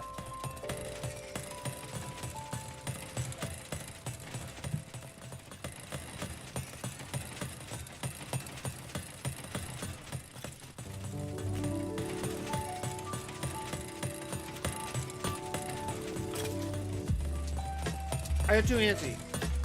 I wasn't ready. Okay. Alright, I just ate so much pasta, my belly hates me and I don't care. I need food. I just ate a couple cheese sticks, but that's not enough. I need actual food. He infuses bark or leaves from the tree into the ice cream before turning it into ice cream. He'll also turn the wood into a bowl and carve a spoon. Oh, wow. Jeez. Did you guys ever watch, did you guys ever watch that genre of, wait, I'm gonna turn down the volume a little here.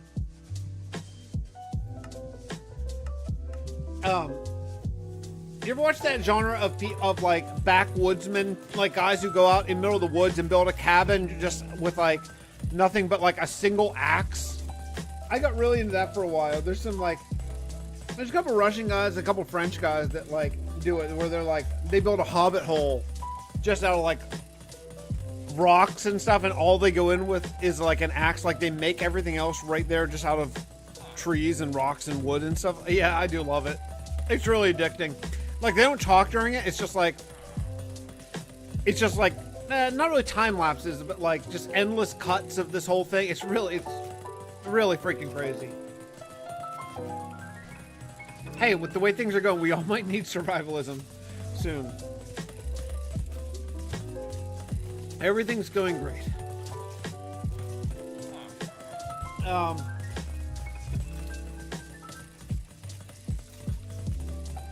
just gonna guess that these guys did not refresh their trades yet. Nope.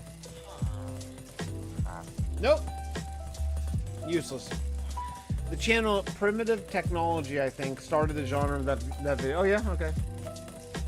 I just totally randomly saw one, and I thought, like, oh, that's interesting. And then, like, all of a sudden you watch one, and YouTube algorithm's like, here's 20 more, you know?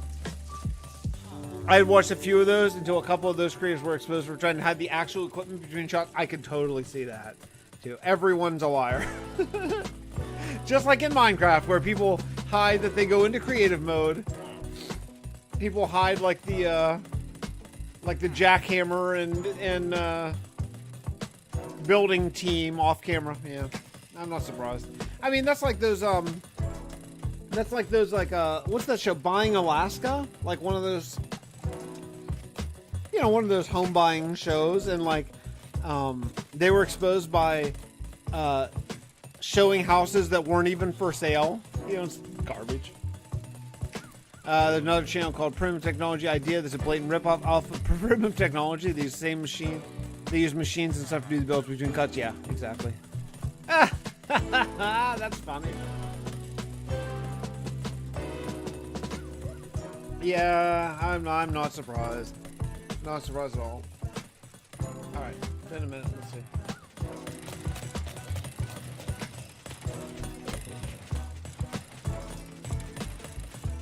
This Marv farm is crazy. I can't believe how much stuff I get. I can't from it so fast.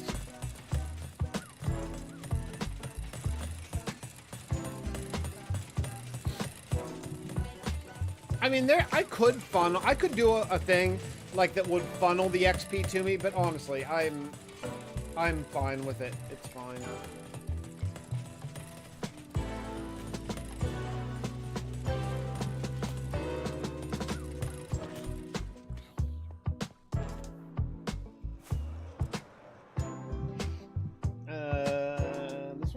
No, wait. Where are we go? Oh, we're going to the ice castle. Right. Any more ice? Darn it.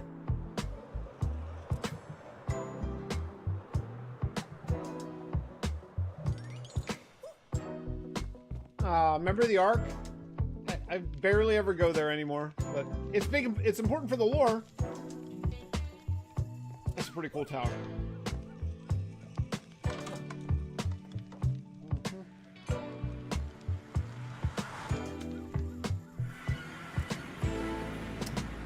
I was trying to remember, what base did I build in Imperial SMP? Did I build a cool base on that? Because I think I did something kind of futuristic.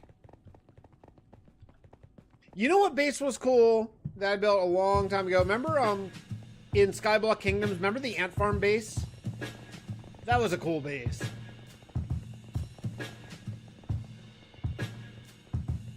I wonder how they can get away with what looks like building in the wilderness. They had to have bought land before. Yeah, either bought land or, I mean, very likely they just know someone who, you know, doesn't mind if they build a little cabin on their land type of situation, you know.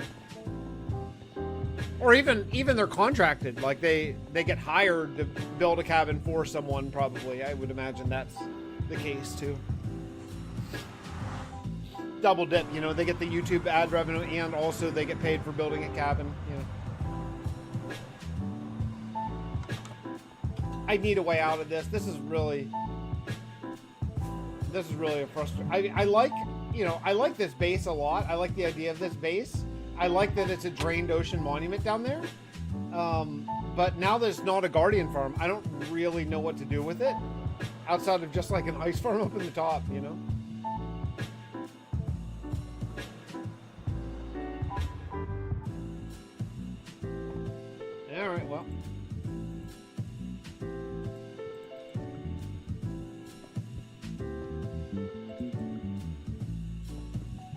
Okay, let's take down some ice, shall we?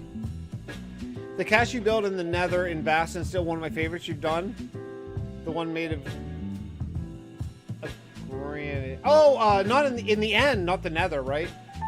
The floating island castle in the end. With that texture pack and the that palette, that color palette was so good. Yeah, thank you. I do love that castle. That was a great one. If I do say so myself.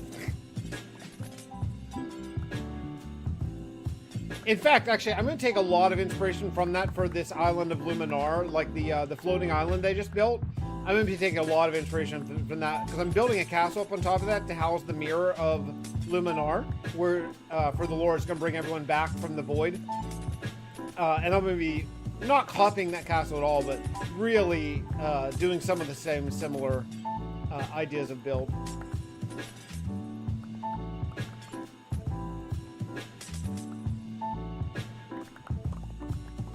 Yeah, that was fun. I've been actually thinking about what palette I want to use because I don't want to build a gray here in Luminar. I don't want to build a gray castle because I already have one of those here, and so I want to do something else. So I think I'm going to do a sandstone, like a smooth sandstone walls and a lot of wood, like spruce, stripped spruce, and deep slate. I think it's going to be my main color palette for this new castle. I just don't want to build another gray. I want to do something a little bit different, and I don't want it to be. I thought about red, like a granite one, but I build out of that so much in Steelport because of the industrial brick look. I don't want to do. I want to like double dip back in that well again, and continue building in Steelport, which has a lot of that red, you know, that like terracotta, granite, brick palette. I use that so much for factories that I don't want to do it again. So I think I'm going to do it like a light brown sandstone castle. I think it'll be a little different, definitely different for me, and just something that doesn't currently exist in this world. Hi Devastator. Hi Fix. Love your long videos that incorporate lore because it gives me something to do when I'm bored and play games myself. So I've been going on the background. Oh, thanks so much. I appreciate that. I've been wanting to build sandstone for so long. I love my sandstone texture, but never use them. Yeah. Wolf Mother wants to build a mega base of some sort. I see. I'm trying to read a comment. My dudes, I'm trying to read comments from my friends. Okay. Okay, I get it. Everyone wants to fight. I appreciate that, Devastator. Hey, remember, all these, all my short survival videos all have lore. So if it's something that you're interested in, they all have lore segments at the very end, all of them. So if that's your jam, I think people may not be aware that the survival video, the regular old survival with Fix, do have lore in them, and they all have lore at the end. I have a lore-based suggestion for your next video, Vampirism mod. I'm not, at this moment, planning any more 100-day videos with mods at all. I'm going back to full-time graduate school soon, so I'm going to be really focused in on that. So I'm just doing this. I didn't read Wolf Mother's comment though. I'd like to build a mega base of some sort. I would end up with many various storage rooms because I want every part to be exactly. Yeah, that's exactly it. That was my favorite thing about that particular castle that Kachos was talking about. My castle in the end is every room was actually furnished and had a reason, and there was quite a bit of storage because that's what you do in Minecraft, you know.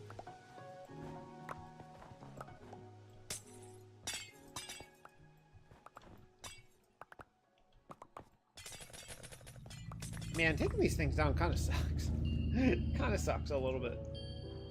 It's like with the falling snow and everything.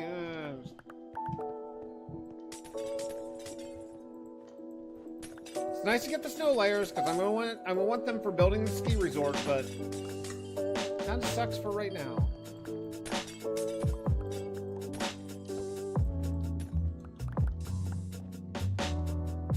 I see you. I see you coming, and your friend.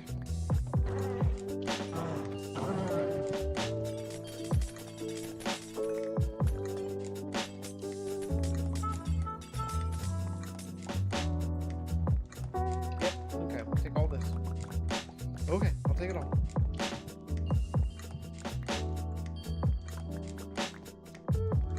Just a suggestion for when you're not busy with school and stuff. Okay. Well, what's your suggestion? I'll hear it out. I don't know that that's going to happen because the Fixxitt412 is getting very close. Well, it's getting close to the end. And all my characters are at a very satisfying kind of place for the finale. Like, they're all kind of where I want them. Fred is off trying to find ships in Cubic Odyssey to help. James is dead.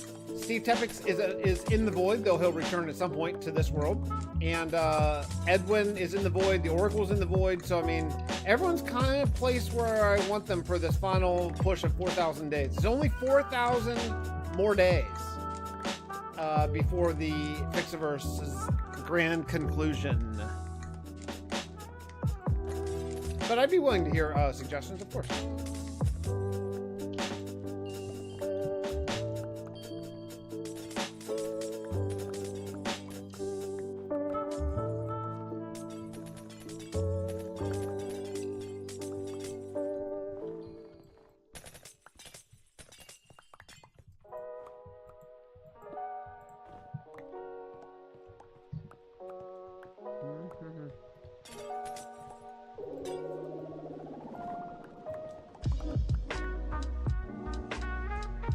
Wow, this is a big one. Jeez, holy.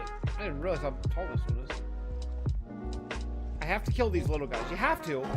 Because if you don't kill the little guys, then the adults attack you. So you have to kill the... I hate it. I hate that that's how it has to be, but you have to. Also, I have to kill these llamas because... Oh, again. Because I want all the leashes. Anything good? Oh, these are good, actually.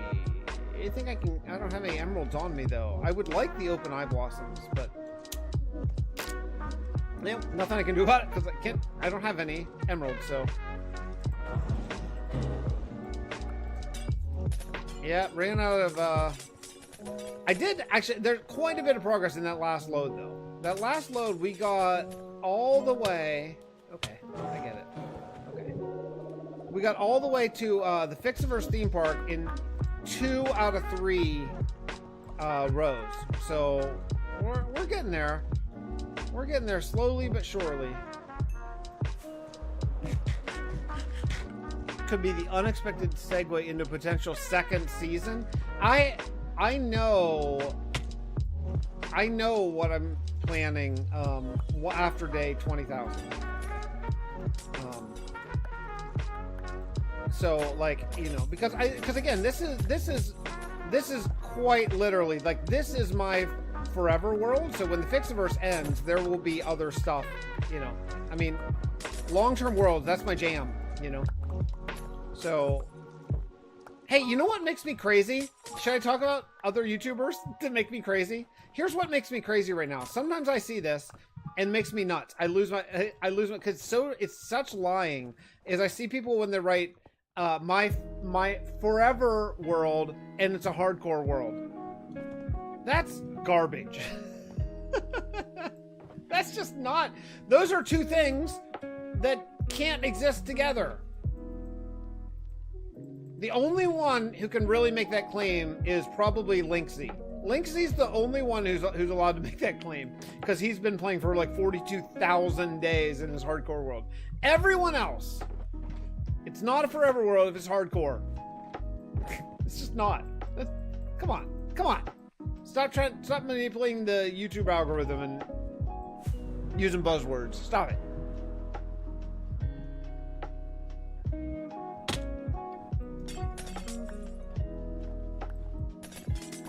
Oh man, we are going to be here forever. Forever and ever and ever. I got nothing else to do. Tomorrow, I don't know what hold on. I don't know what the weather's supposed to be tomorrow. I'm just hoping it's just not rain. So many things I want to get done.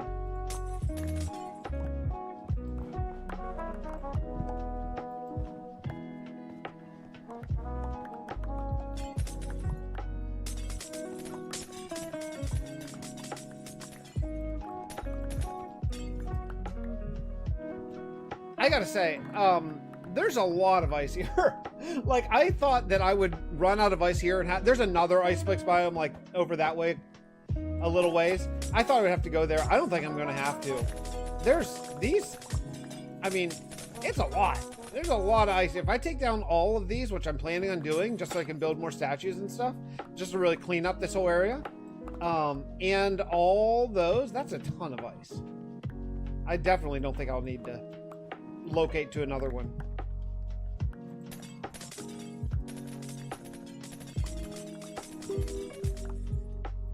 I think the plan is to be a forever world, even though it's hardcore. Well, that's just, yeah, but I mean, but eventually you die. Everyone dies at some point in your hardcore world. So, what's that mean? Like, what does that mean? Like, when you eventually do die in hardcore, because everyone does, like, everyone, at some point, something happens, you know? So it's not, it's just, I mean, I know what, obviously, I know, you're just trying to hit those, hit the algorithm and stuff, and I get it, but, you know, the only world that can be a forever world is, I guess, a creative world. A creative or a survival world where you can respawn. It ain't forever if you can die and the world gets deleted. I mean, I guess it's not forever if you quit playing, but I think that's implied in the nature of what it is. But a forever world, if that's what you're calling it, that should be the last world that you start. And if you're playing hardcore mode and you die and you start a new world, then that isn't the last world that you ever start. Am I right? I think I'm right.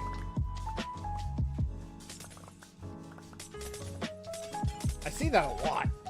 I see a lot of people calling hardcore worlds a forever world because they're trying to catch the algorithm's eye. Like, hey baby, you notice me? I get it. I do. I get it. But that isn't how words work.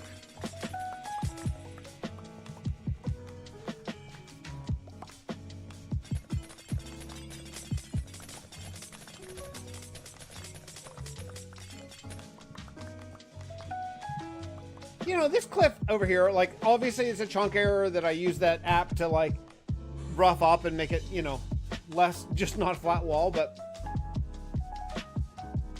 with a little bit of love, it could be cool. It could be cool.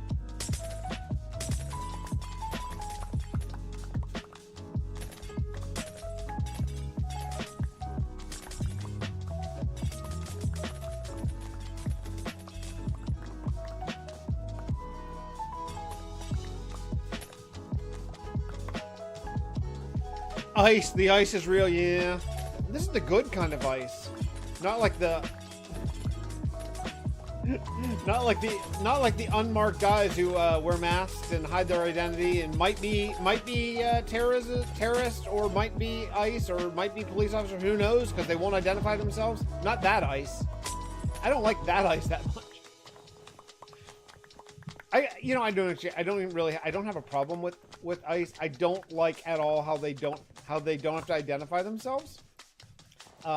So you're like, wait, like, should I resist this person who might be kidnapping me? Or is this a government employee? I don't know, because there's no identification at all. They wear unmarked, no ID, unmarked cars, don't identify themselves at all. I don't know. I mean, why wouldn't you resist? If someone came out of the blue and tried to get me, push me into an unmarked car without showing ID, I don't know that I would be, like, cooperative, honestly. I'd be like, who are you, dude? Pop question time. Name the Lovecraftian god who has both created all things, yet commonly knows the nickname the Blind Idiot. I don't know. I don't know any Lovecraftian stuff. I've never really been in that world.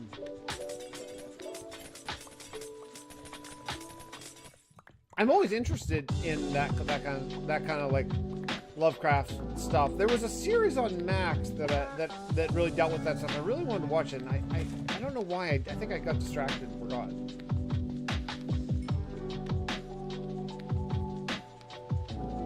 May want to step away from politics shortly. I don't care. Everyone can know. It doesn't bother me. That's not even politics. Quite honestly, I don't think that's even politics.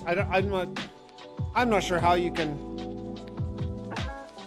I'm not sure how you can argue too hard against that. Like, I would like authority figures to identify themselves. I don't think that is an outrageous political stance. Honestly.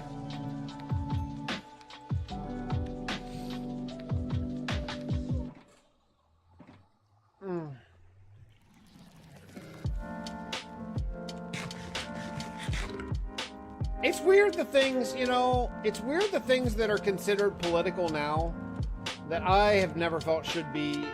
Like, I am shocked at some things that are, like, considered political now that are just, in my mind, just, like, opinions, I mean, they are, obviously, but, like vaccines, for example. How the hell is that political? How is that political? That's bizarre. It's bizarre that politics enters into that. Hi, Unknown. How's it going? Yeah, I mean, I get you, but also, luckily, I'm not trying to, like, protect my channel from getting hurt, because look at the state of the channel, so I don't give a crap at all. Not even a single bit. But I appreciate you looking out.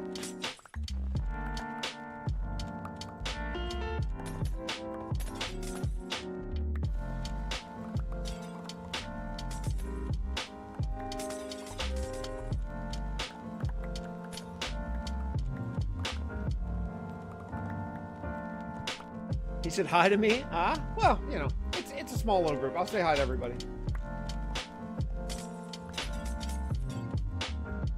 Unknown, welcome in. We're building an absolutely massive highway system in the world, and it just requires, I mean, many shulkers full of packed ice. So we're in the gathering phase, then we'll go place it down, then the gathering phase, then we'll place it down, then the gathering phase, and so on. You get it.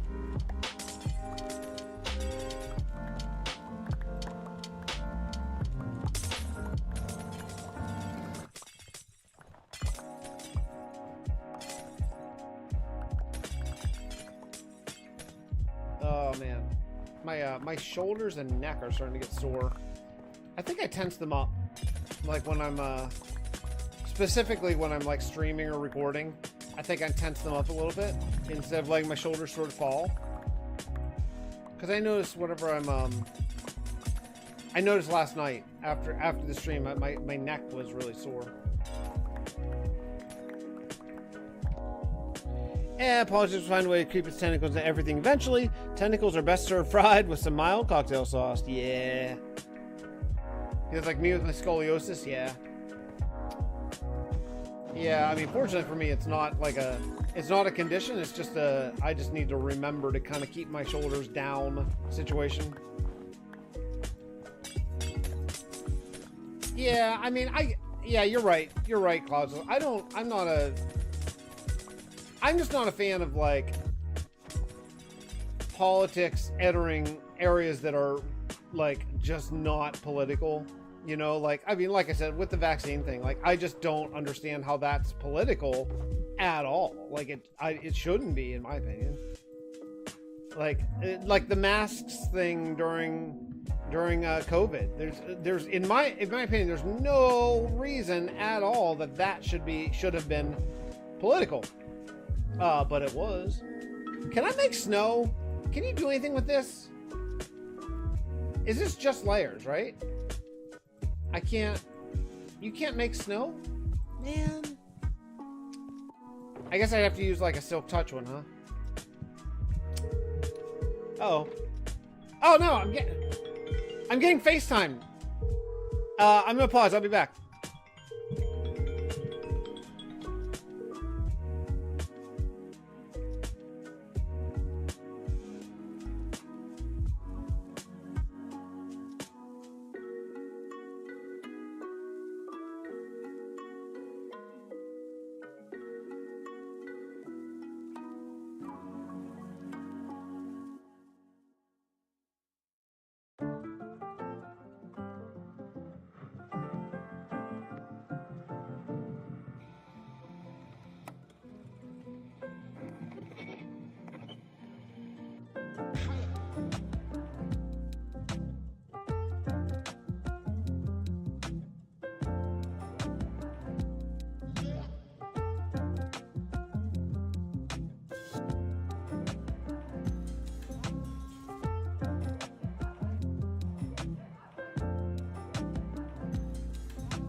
Hey everybody, sorry, I'm back.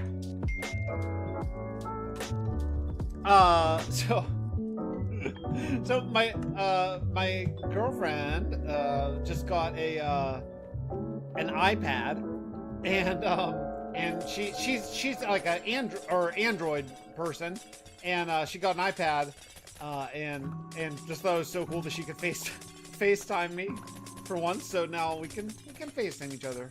Very lovely. So yeah, just catching up a little bit. Okay, so we're getting ice. What's everybody else doing? Sorry. I know that was super boring. I was like on break for longer than I usually like to be. And the other thing is I am freaking starving. So at some point I'm gonna have to like either break for a long time or just stop and go eat because I'm so freaking hungry. And I don't have anything I can make quickly. Everything I have is like a meal that I have to like, you know, make.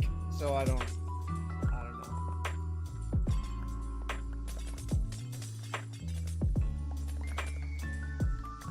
One thing I am doing is, as I'm doing this whole ordeal, I am trying to always keep the pack ice on the ground because I want all these statues to eventually go like, you know, stretch all the way back here. I just think that would look really cool if all the supporters, like basically I've ever had, are all statued. These, if you don't even know, all these statues, these are our YouTube members. And formerly Patreons. I canceled my Patreon. I ended it. So I just have the YouTube membership now.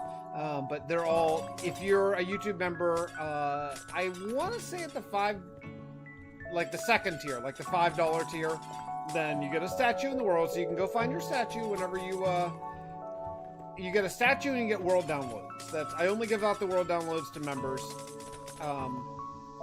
It's just, you know, I want to be, I'm so grateful for support and everything, and it's one tiny little thing I can do that says thank you for helping me and my boys survive and eat, you know, that kind of stuff. So anyway, yeah, so world download, every 1,000 days I give out world downloads to channel members.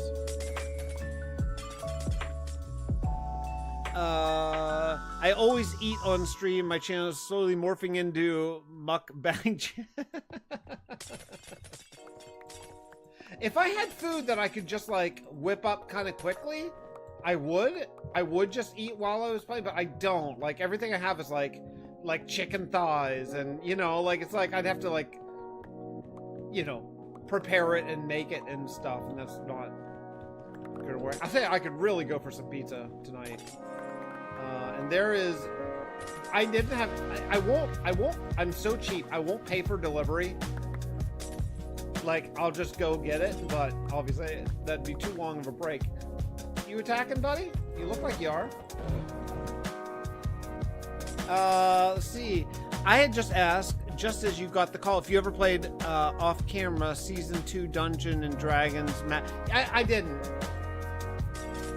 You know, I really had a good time, and then I when my world got corrupted, and I will say that the developers reached out to me, and and they actually put in a code in like a hot patch, so I could get back to the place where the game, like the world corrupted and I lost all the progress. So like they went above and beyond to help me out, but I totally, it was so many weeks at that point that I lost my gumption to do it, you know? It was just too much time passed, and I couldn't get into it anymore. But I really liked that. I had a good time with the Dungeons & Dragons DLC thing. I would like to get into doing more, just like different stuff. But there's just, I have this school thing looming, and I just know once school starts, I am not going to have any time to do anything. So I just don't want to start anything that I will leave abandoned, you know? The two things I have right now are more than I can handle. I have, with this world, coming up on day 20,000. I mean, I know it's 4,000 days, but that'll go by so fast, you know, when I'm playing. And the Cubic Odyssey, I still really want to play Cubic Odyssey. I'm pacing that out because the Fred story, I need it to kind of come to a conclusion at the right time. So, because Fred left the planet in the far future in order to find spaceships and stuff. So that's part of the Fixxiverse. So Fred is in Cubic Odyssey, you know, trying to find help, and so I'm kind of pacing that out. Snowballs are what? Yeah, I did figure that out. I'll use all the layers. It's just kind of annoying that you can't do both. I was just thinking just to save room, but I don't have like a non-silk touch good shovel. My shovels, the only good shovel I have is this one, the silk touch shovel. I have like I guess I have a diamond shovel, but I will need a ton of stone or snow, but you know, you can get snowballs just automatically from a golem, so I guess snow layers are harder to come. Well, I guess you can get those too, right? Just with a silk touch.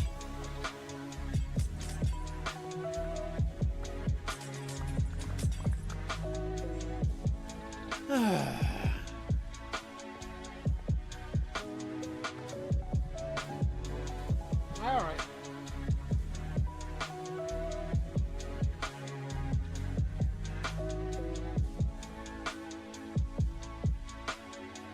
Okay. Oh, what's this?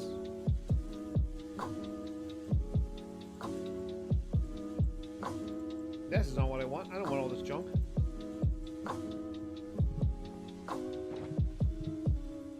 Man, I'm gonna have to empty out my sort of extra shulkers here. Yeah, holy cow. Are these all full? What? Are these all full? Holy, almost, okay. Okay. Snow is filling up my whole inventory. Well, we'll see. I feel like layers would be more room saving than snowballs in a way. Yeah, but I would just, if I had snowballs, I would craft them within my inventory into blocks, you know?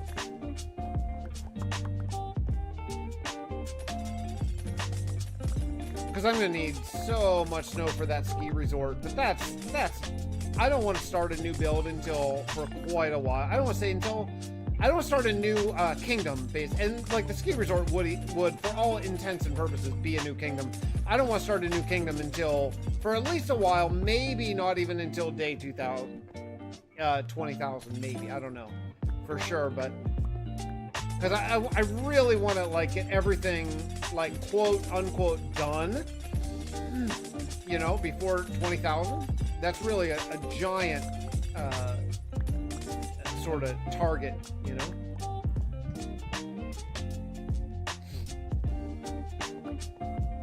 It's kind of hard to see these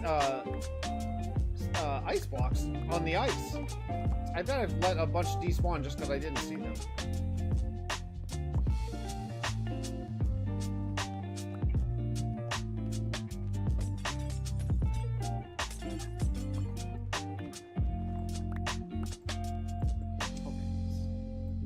every time. Okay, there we go. All right.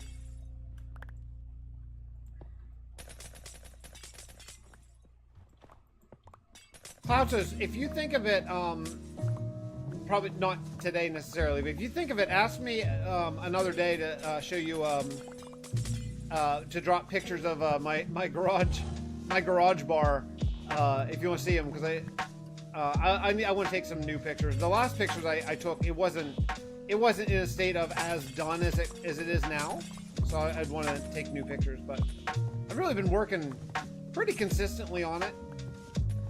Just like, you know, drop a few things here or there. I actually just got a new mural that I'm going to put on the inside of the garage door that looks like a bar, like an Irish pub bar. So I'm going to cut up the mural and put it and glue it to the inside of my garage door. So whenever the garage door is closed, it'll look like kind of like there's like a bar, you know, like a bar extending where the garage door is. I think it'll be really cool. And I built all of it like just by hand, which I'm not super like craftsman and stuff, so I had to like look up a bunch of stuff, like how to do stuff on YouTube and stuff. The only thing I called in the reinforcements. I asked my mom to come help me stain the bar top, because my staining is not great. When I stain things, it gets pretty dark and pretty streaky, and she's a great stainer, so she came and helped me stain the actual bar. Other than that, I did all myself. So I just learned how to do one. It was really, really fun. I really love it out there. Look, it helped me through, man. That really dark time for me. It really helped me just being able to go out there and, you know, drink a bottle of wine. Did I say bottle? Yeah, I did. Drink a bottle of wine and just sort of, you know, relax and realize that things could be worse and all that kind of stuff.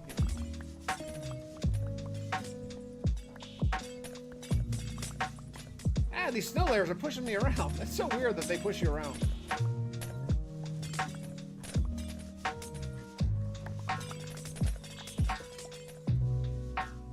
It's so weird how they push you around, how you can't like walk over them sometimes. I guess if they're more than one layer, maybe. Every man needs a cave. Yeah. I had a great cave in our old house down in the basement. It was so nice.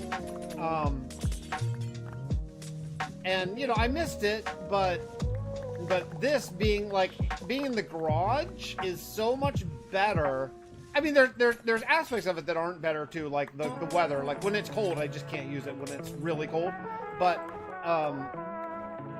like the fact that it's in a different building makes it feel like I just go into the bar. You know, it feels like I'm going out. Or like sometimes like after gigs, some of the guys in the band will come over and we'll have some drinks and just shoot the breeze and talk. It's really nice. It feels very very, very, very much like a real bar in a lot of ways. Especially once I get that awesome mural on the garage door. I can't wait to put that up. I was thinking about putting that up this week, so I might even do that, because I'm having a big musicians party in 2 weeks, and a bunch of guys have never seen the garage bar, so I'd really like it to be, you know, like as done as it can get. So I might put up the mural this week. Well, this week I don't with my kids.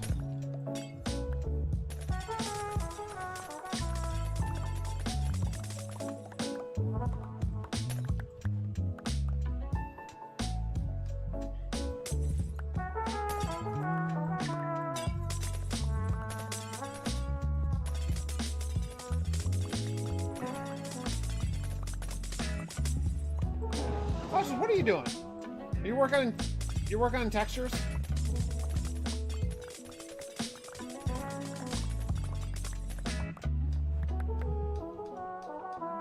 You miss having basements? Yeah. Yeah, no basements in Texas.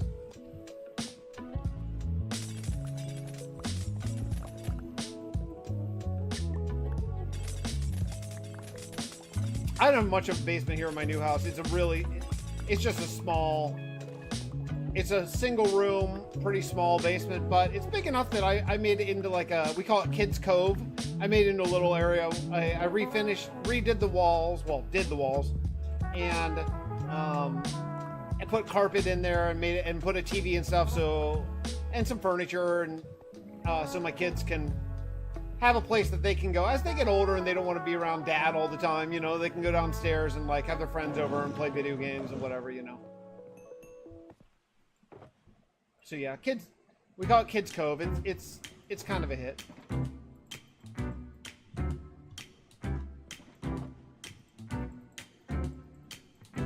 You know what? I'm gonna have to empty my like auxiliary chests.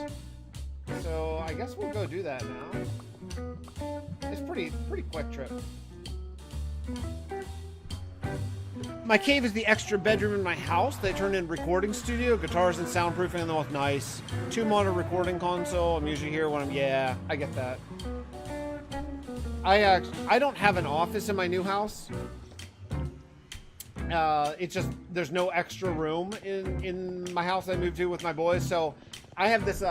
It was an addition, but it's like it's like the living room, but there's windows. It's just all windows basically, and so I moved my office after about a year of it being in my bedroom. I moved my office out to here because when I'm in school, having some light is nice.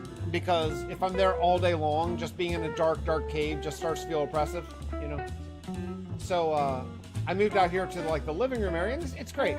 Because even when I'm working, when the boys are home, like they'll just come out and like we'll just chat, and you know I'm not like holed up away from them. I'm still more present, so I like having them out here. And then during the day, it's nice and sunny and everything, you know.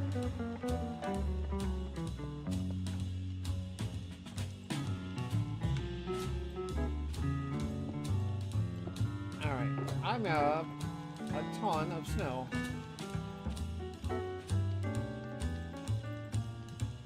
And I only have one. Okay, well. This is the only downside to using barrels for storage, is it doesn't hold that much.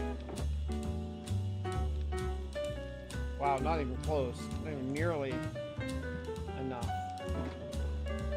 Why is there sugar cane? Oh, am I in paper? I'm in paper. Oh, it's over here. Snow.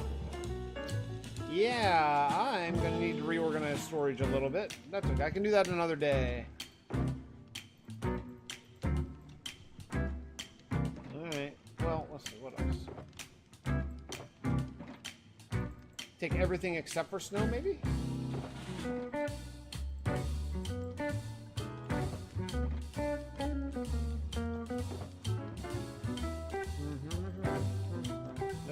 That's snow. I saw that. I hear ya. Our dining room is my wife's art studio. Half our garage is her other art studio. Extra bedroom is my studio. Son's room has become his studio. Yeah. We call his room Studio B. That's funny. It's good.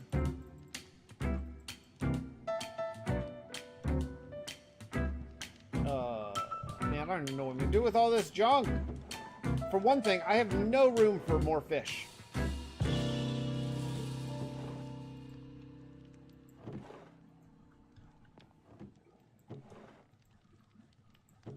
Spider eye. What am I going to do with all this?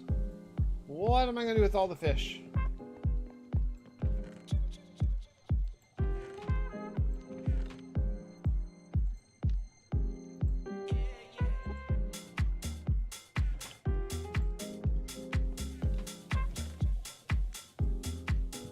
Okay. Here? Nope. This one? Yep. That one. Path block up there. I'm just, you know what? Oh, actually, I want to keep the salmon. Salmon is better fish, right? Salmon's pretty good, right? Am I right? Salmon's like one of your better fish options. It's a lot better than cod, right? Cod sucks. Salmon's good. So let's throw the cod on the ground and keep the salmon.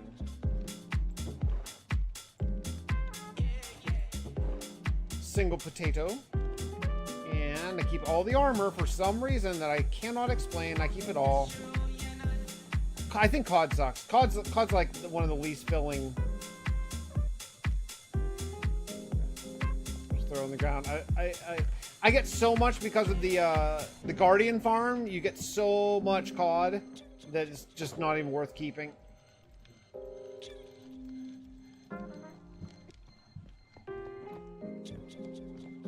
Steak.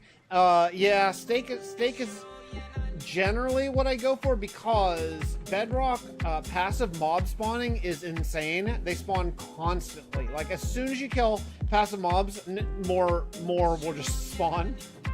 So it's Bedrock passive mob spawning is nuts. So I have a lot of meat. I just sit on a lot of meat. Ice. Oh, what's this? What? Oh, I have that much packed ice. I'm gonna take it. I'll take it. I'll take it all. Fine. I don't know when I gathered this, but I'll take it. I had no idea that I had packed ice. Do you have more? I do have more. Do you have more? Oh, I don't. Okay. Yeah, that's pretty good.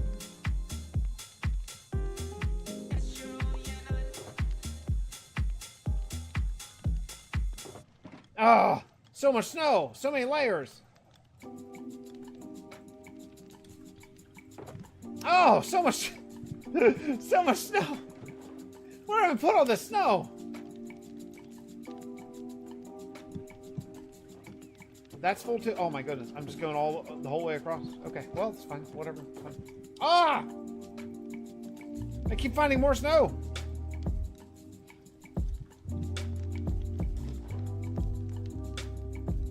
I'm gonna fill up too. Okay. No, nothing.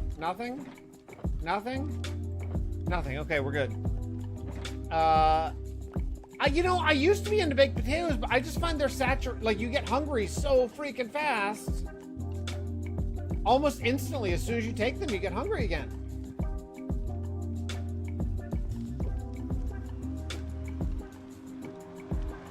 Oh, guys, I want to keep on streaming because I want to knock this out really badly, but I'm so freaking hungry. Bedrock doesn't have it, Klautos. It's one of my absolute pet peeves. It doesn't have the shift double click. There's an inventory add-on that actually Wolven Mother just told me about that I could grab, but I don't really want to add any more add-ons to this world. I already have two. I have like the Creeper and the Enderman add-on. There are add-ons that you can get that will help do inventory stuff, but it doesn't have it natively. It drives me nuts. Like I don't know how that's not in the game yet.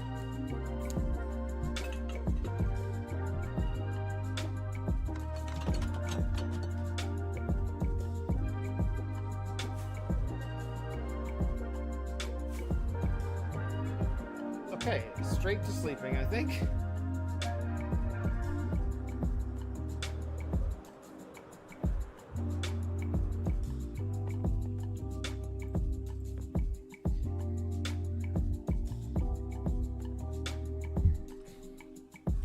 All right, here's what I'm gonna do. I'm hungry. I'm going to end up the stream now. Ah, what, running? They're running around. All right, I'm gonna end the stream now and go get some food or make some food. And then, who knows, maybe I'll be on tomorrow. I don't know. This is such a perfect streaming project. It's super boring and you guys helped me through it. So, all right, yeah, I'm gonna end up now. Thanks so much for hanging out. Love talking to you guys. I'll see you, who knows when. Maybe tomorrow. Maybe not tomorrow. I don't know. See you then. Bye, everybody. Have a nice night.